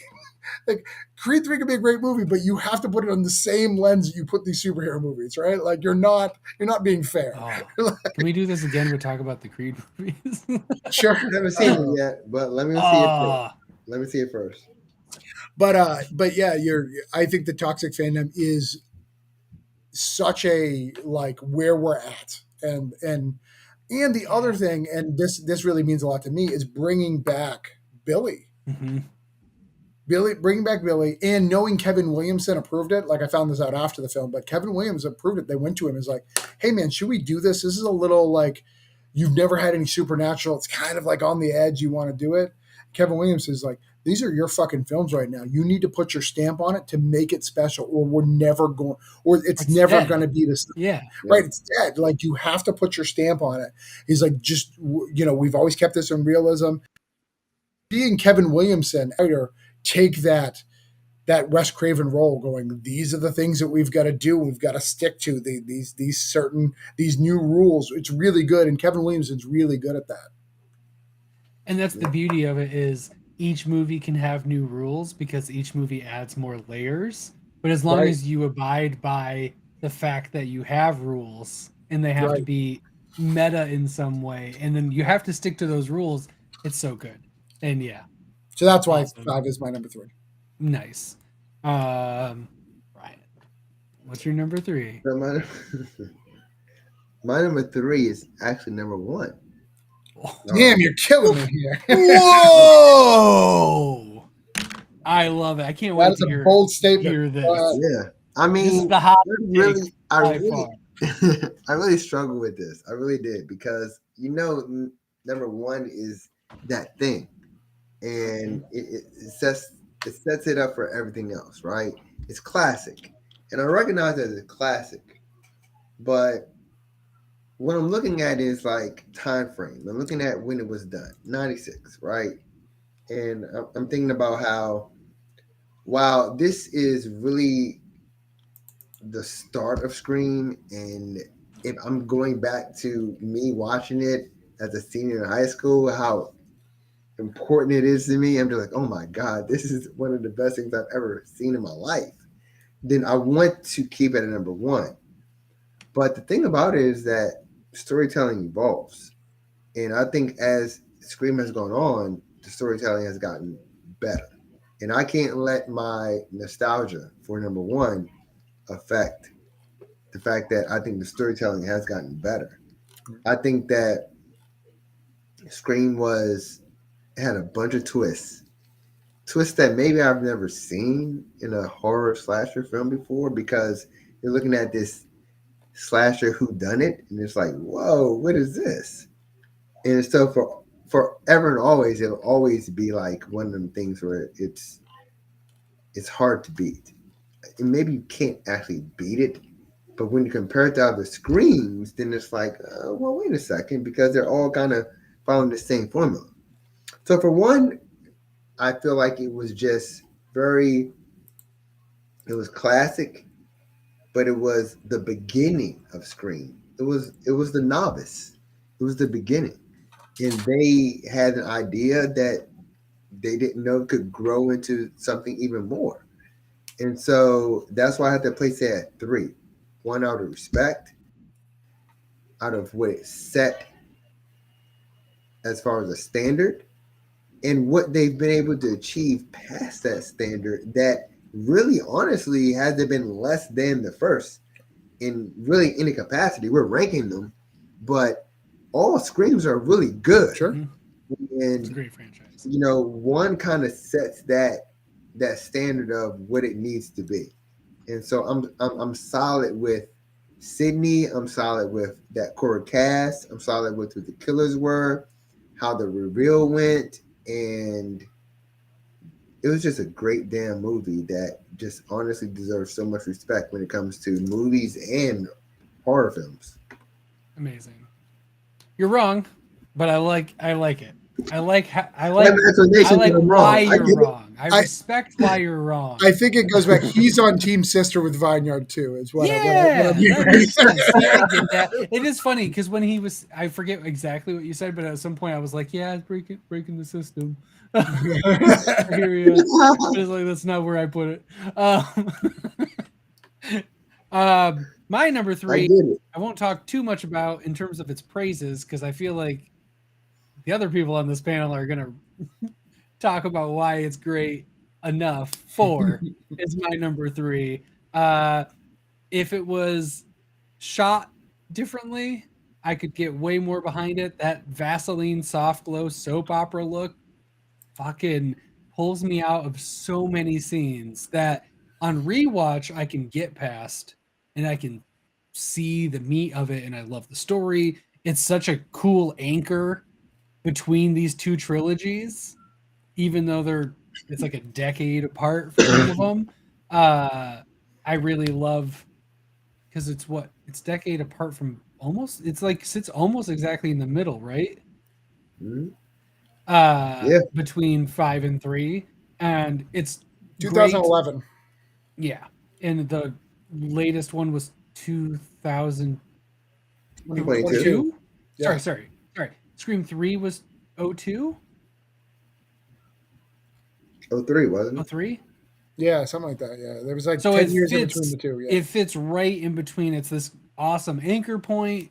I think it's really cool. I do remember being wildly disappointed that there wasn't a 5 that came out, so I'm trying not to factor that in because it took forever to get another one after that.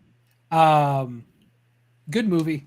It deserves the 3. If it was shot differently and presented the story differently, it might be my number 1 as well.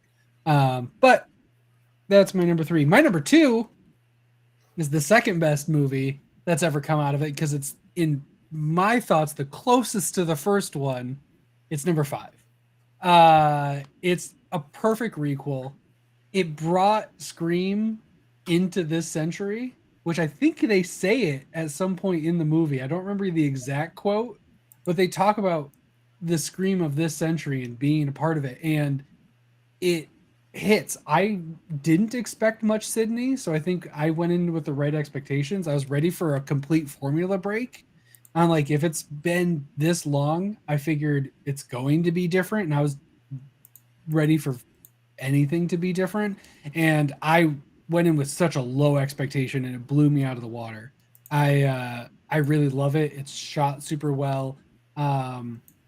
If anything, it might have been my number 1. If six may have lowered it. If they would have killed off one of the core 4, 5 might be higher for me.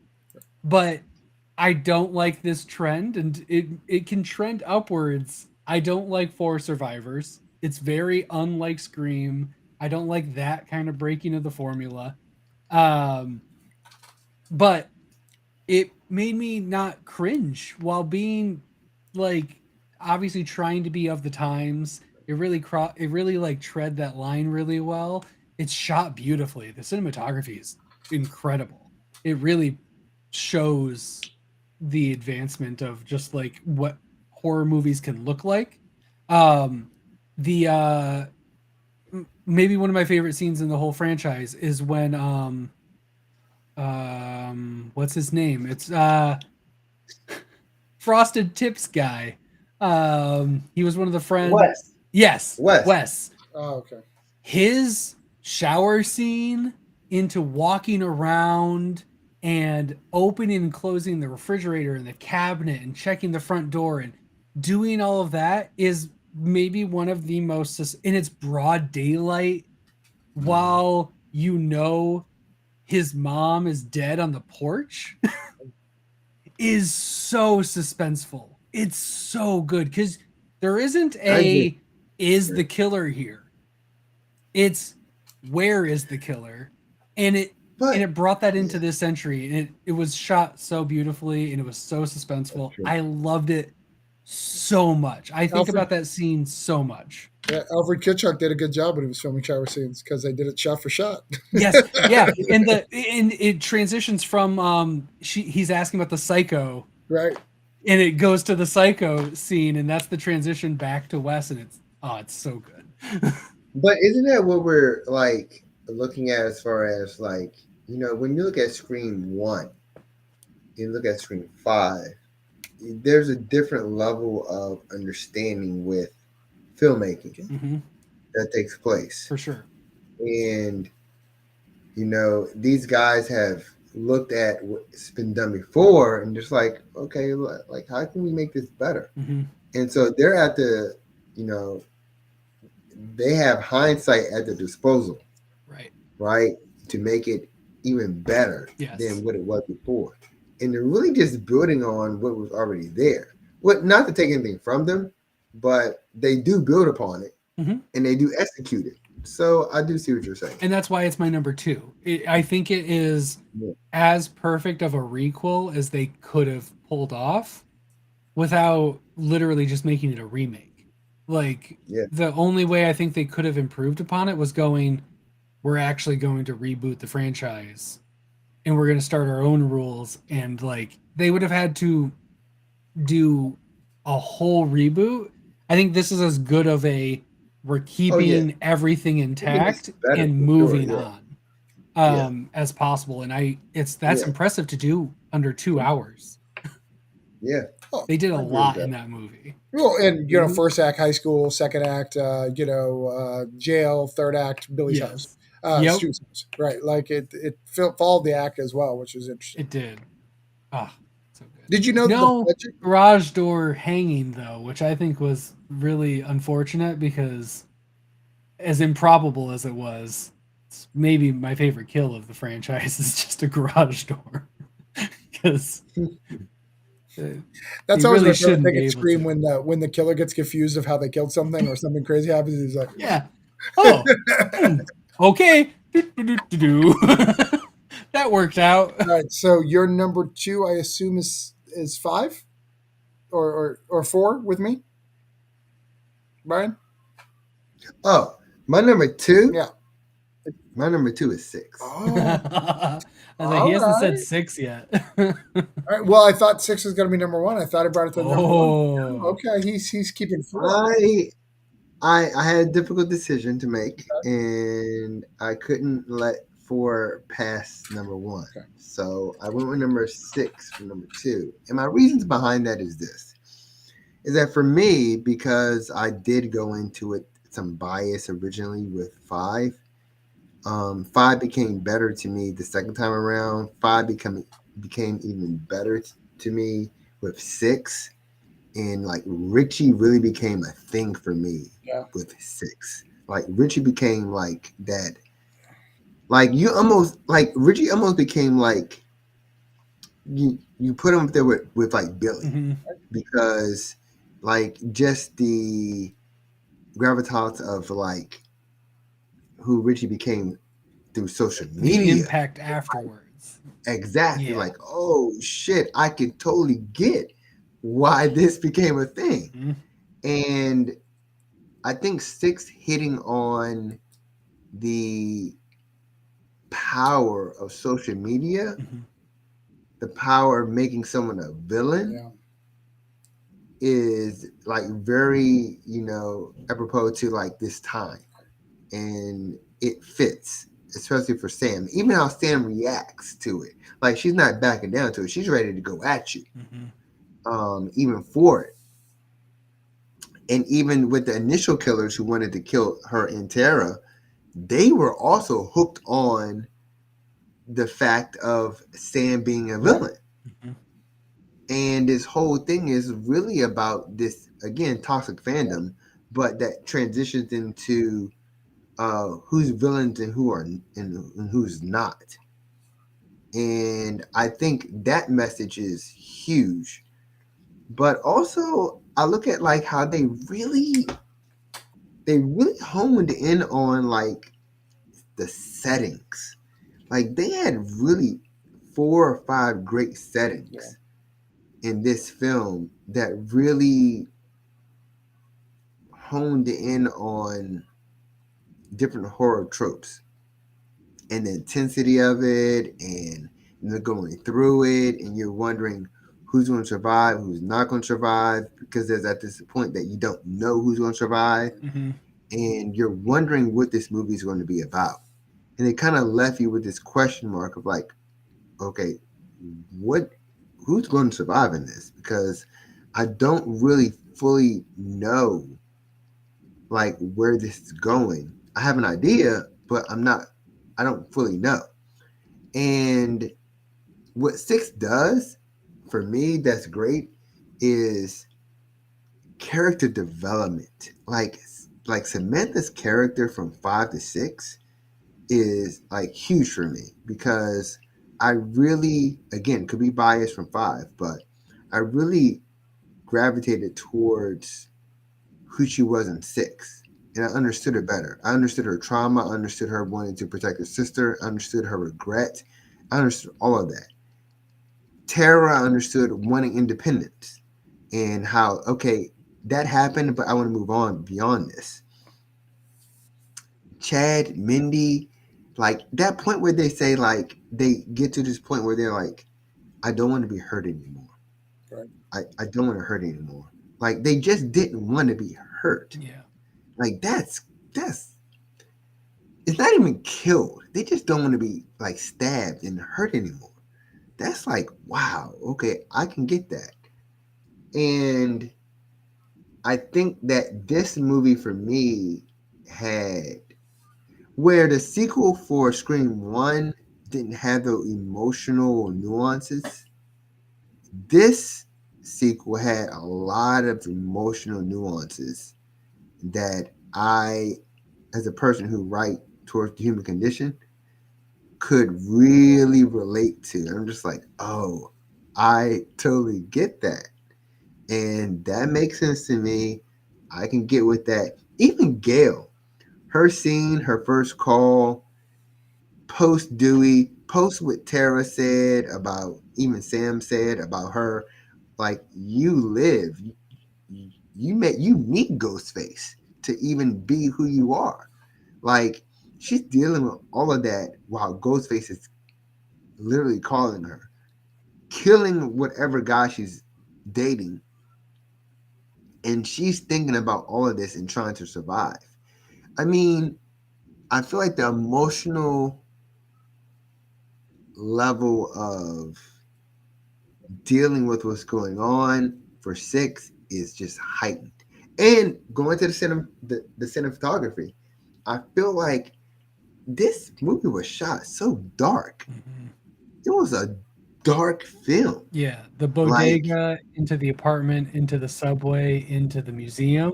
Well, and it's Those- fast, unlike other Screams.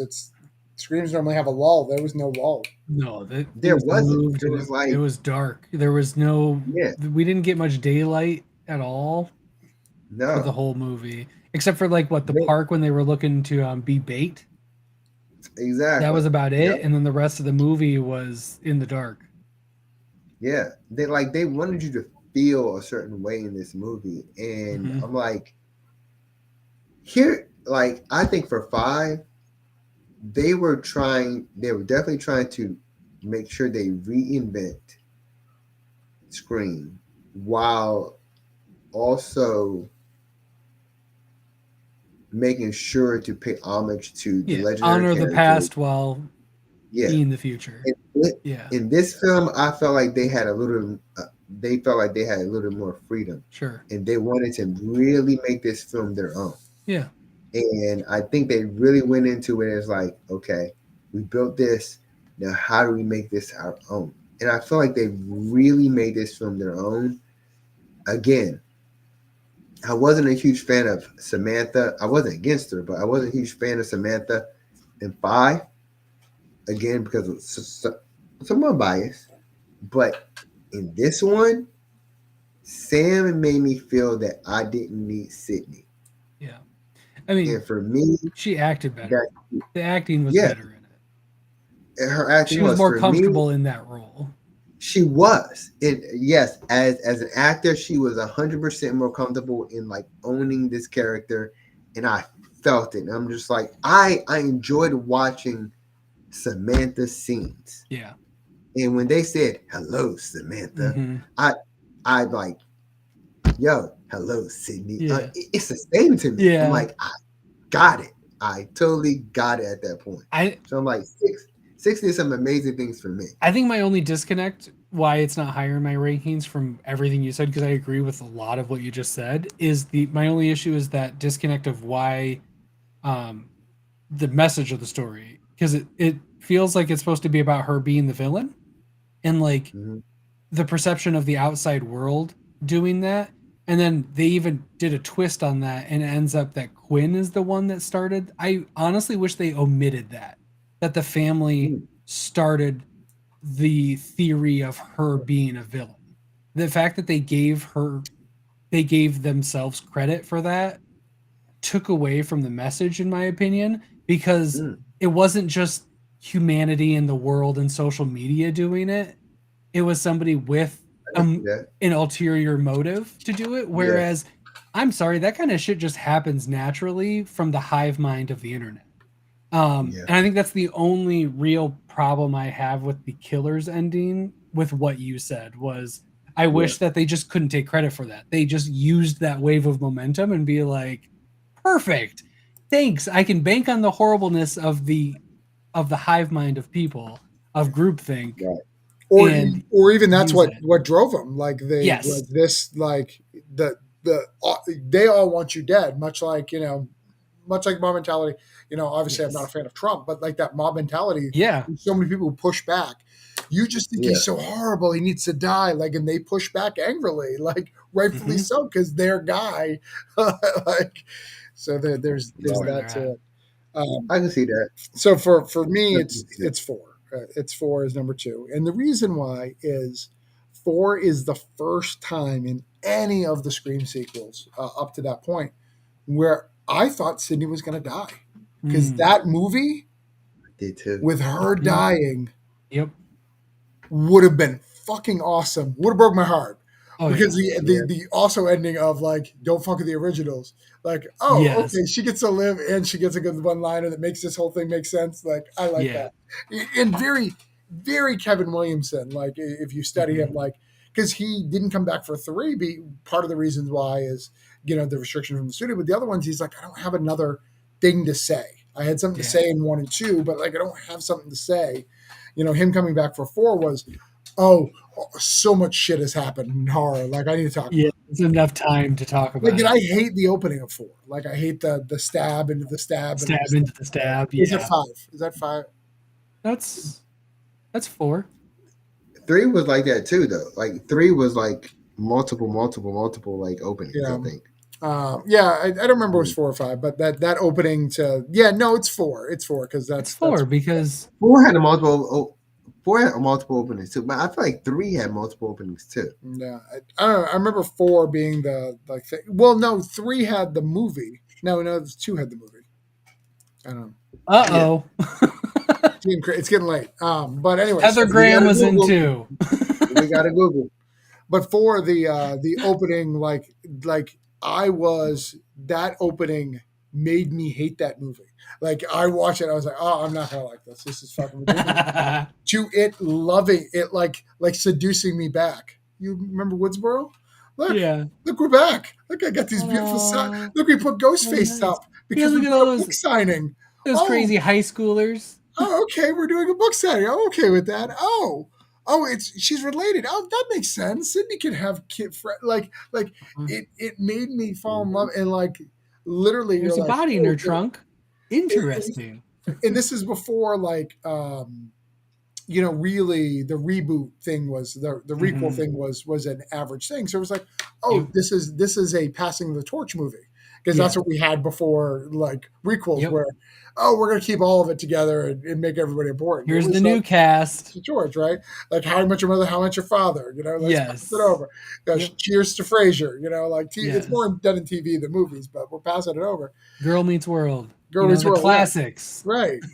Well, that's more of a requel because they're still there. It is because they're still there. Yeah. but it really felt that way, and like they gave us these characters, and you could, this is the new Randy, this is the new this, and then to have that ending and like, wait, she's the back, and she's gonna kill our main characters, and no, they're all in the hospital. Like, it's done. This bitch won. Good for her. I don't know where the fuck we're going from here, but I'm all in. Right. And then it wasn't, and it was Yep. beautiful. I think Oh, we yeah. lost Brian. Dewey. Oh no. I think we did. Dewey saying that. Oh no, he's right. Oh, he's there. Dewey. Yeah. Dewey telling her that Sydney's still alive is Right. such a good moment, and just seeing her having to react in real time to her plan just imploding in front of her is so good. And then it ending with the news not traveling to them yet, and Right. calling her a hero while she's dead, like Right. a few stories up. You're right. Fantastic. So good. One of the best endings I'll give. So which that's is why why it's I give it up 2. as high as it is. So good. But I think most people, again, That's if you, number 2. yeah, that's my number 2. And if anybody, if you go into Scream forums, they hate 4. Like, people really hate 4. Of course. They do. They 100% hate 4. Okay. I am adamant about not hating it, but yeah. But Well, Number one. my number one's 1. Right. I don't think we even need to debate why number 1 should be it, but you can debate. We yours, don't, but Brian. Brian, give us why you think Scream 2 is the best. That's what was Scream left, 2? right? no, Scream 4. Oh, Scream 4. Oh, Scream 2 is my number 6. Right. Okay. Sorry, there's just so many numbers going around. There's a lot of numbers flying around here. 1 broke the genre. 1 is the only So- reason why they can make these movies. The reason it being as good as it is why these other ones can be as good as they are. If 1 may not seem as groundbreaking as 5, or in terms of like all this like showmanship and the story being brought together and everything, 1 is a masterpiece. We could have had this conversation. We would still be able to have this conversation now if they only made Scream 1. We still could have talked this long just if they made Scream, and it never went any further. It's amazing, and it holds up. It's fucking incredible. And my parents are the going to be older so ones mad at me, hope Brian. to reach that level. Huh? My parents are going to be so mad at me. You didn't call him, did you? So my counter to that is, name me 1 horror film that was just solo that you can say was just great. The Ring. That was Solo? Well, The The Fog. Fog was good though. I'm not gonna, okay, The Fog, but no, I'm not gonna call it great though. Can we count how it was originally supposed to be? Texas Chainsaw Massacre was Midsummer was really good, but it's all by itself. Midsummer. See? I mean, we're talking really good. We're talking about great though. We're talking about like, oh my god, that I don't need any more. That's done.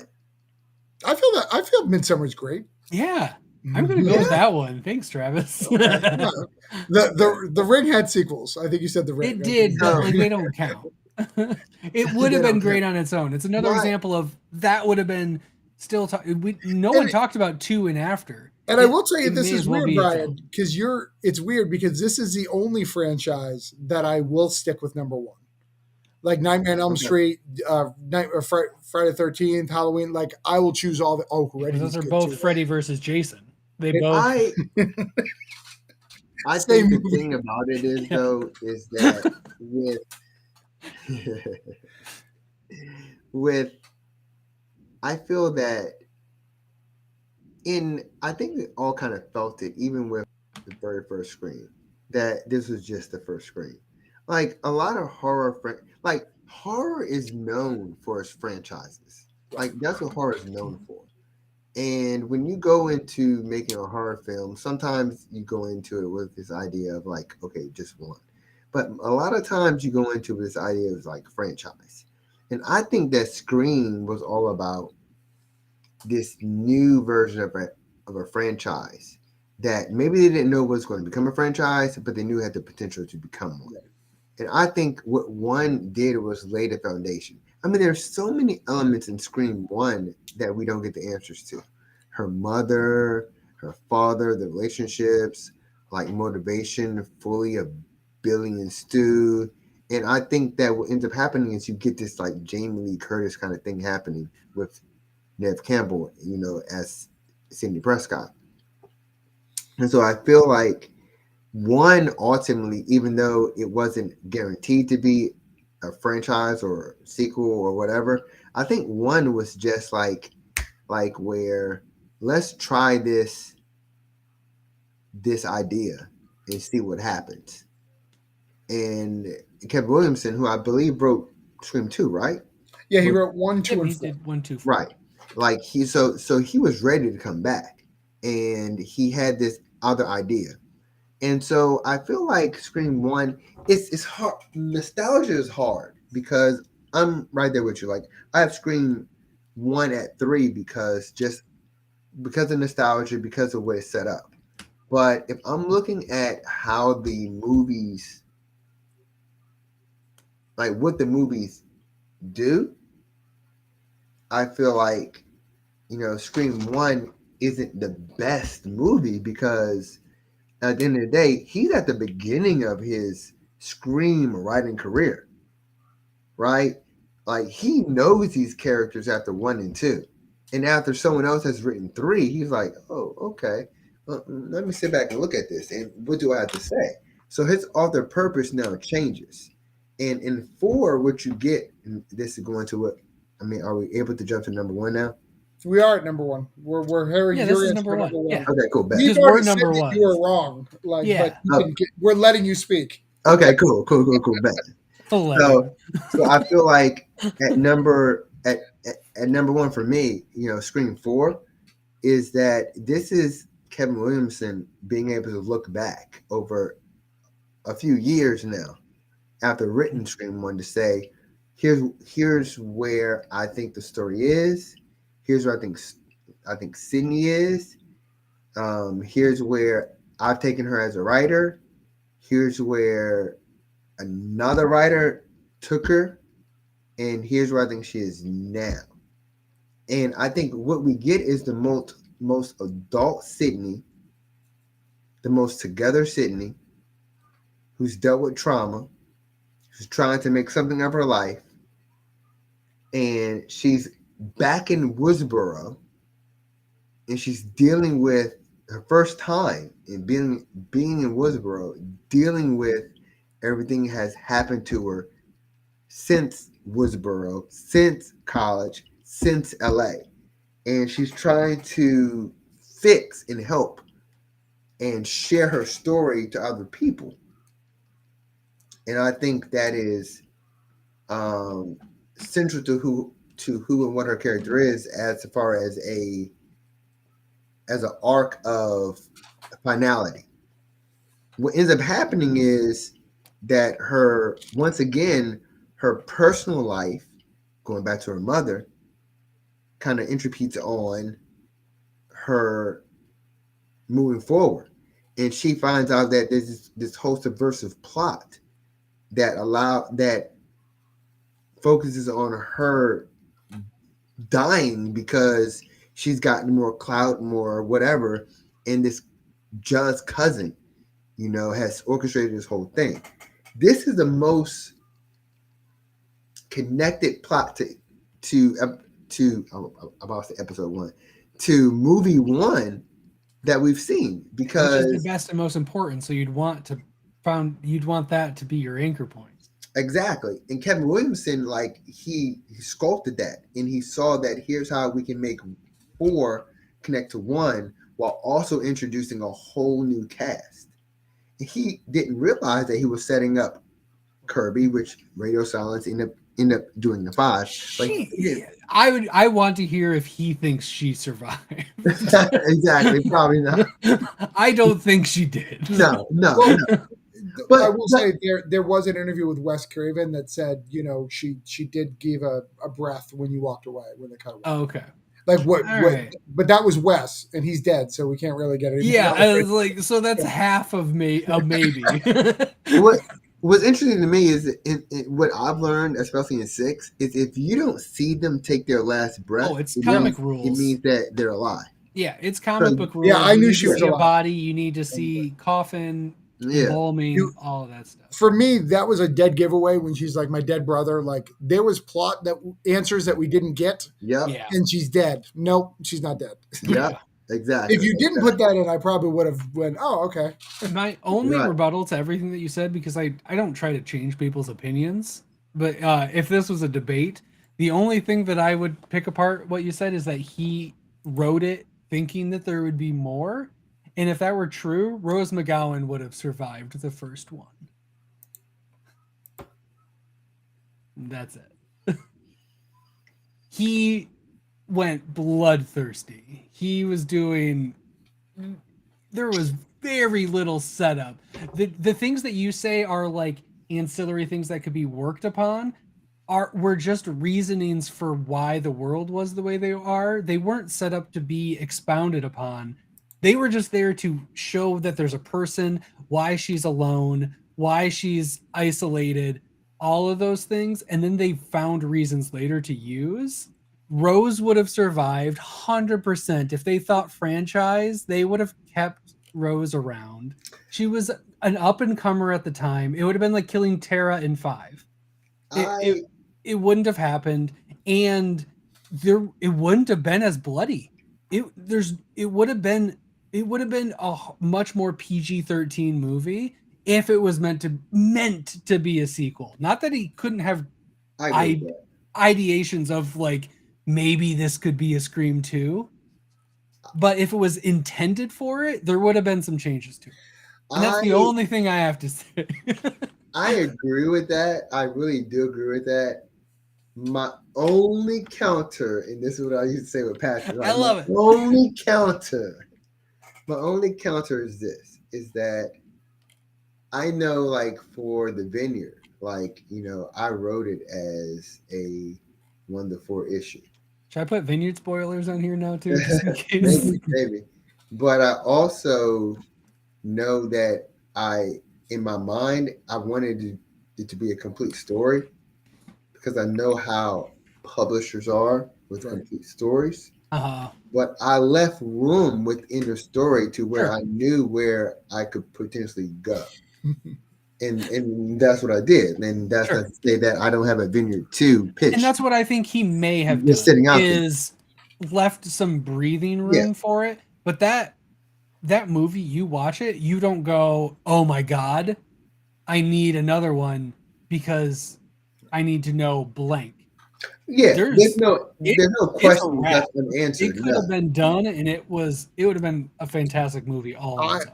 I think we can answer all these questions in a few quick things. First, to go back to the horror movie that only has one, Get Out is a fantastic horror movie. Oh, Get Out. Yeah. Parasite's the one that I thought of later. No sequel to that. No sequel. Exactly. No sequel to that. And Get it? I think the sequel, the reason why number 1 is the first Scream is said in Scream 4. Never fuck with the original. Yeah. Right by Kevin Williamson and Wes Kevin. I respect that. And just because he said that, I had to make it number 1.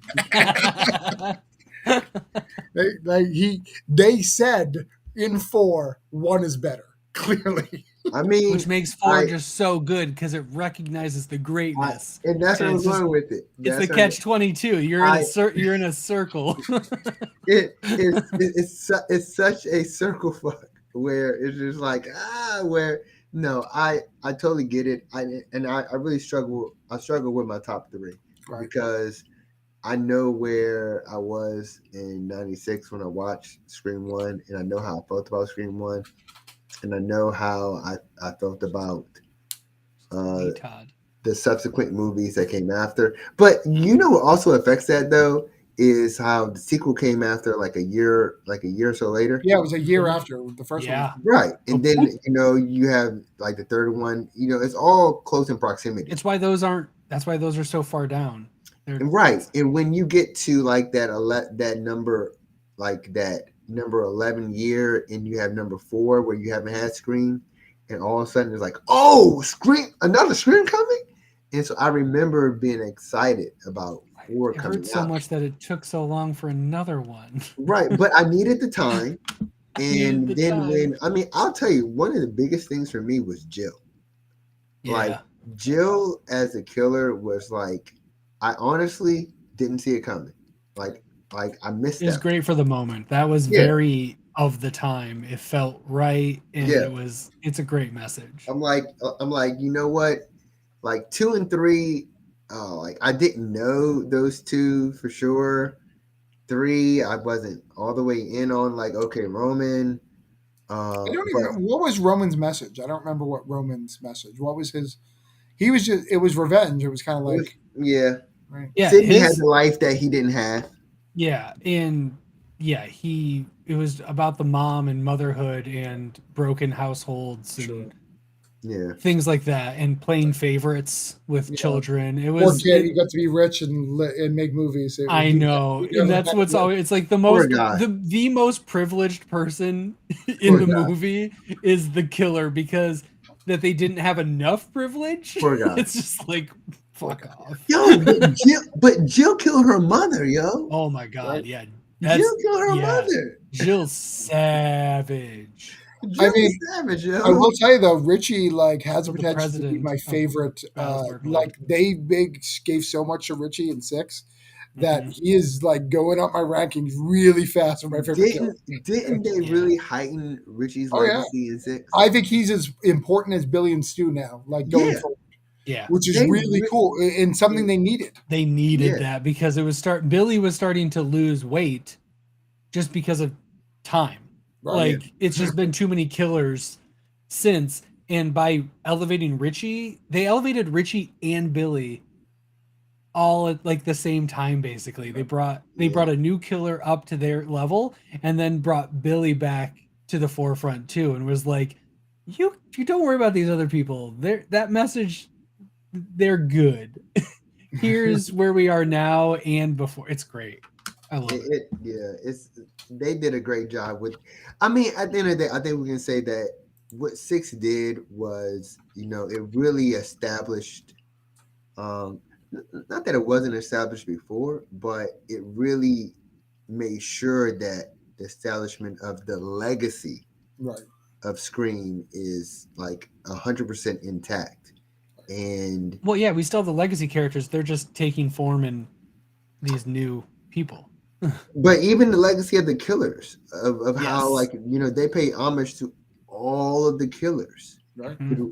throughout, and so it's like you don't get to your newest killer without, like, it's a precedent now. You don't get to the next killer without having gone through the rest of the killers now.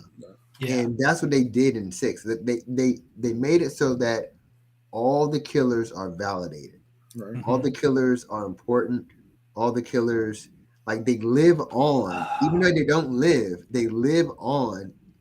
Every time someone puts on a ghost face, they are now becoming every single other killer before them. And But they become can immortal. they just not become Roman though? Roman's one that needs to be forgotten. Yeah, he can go away. It's just it's so personal with Sydney versus all the other ones have like this other message, and his is just like, sup, sis.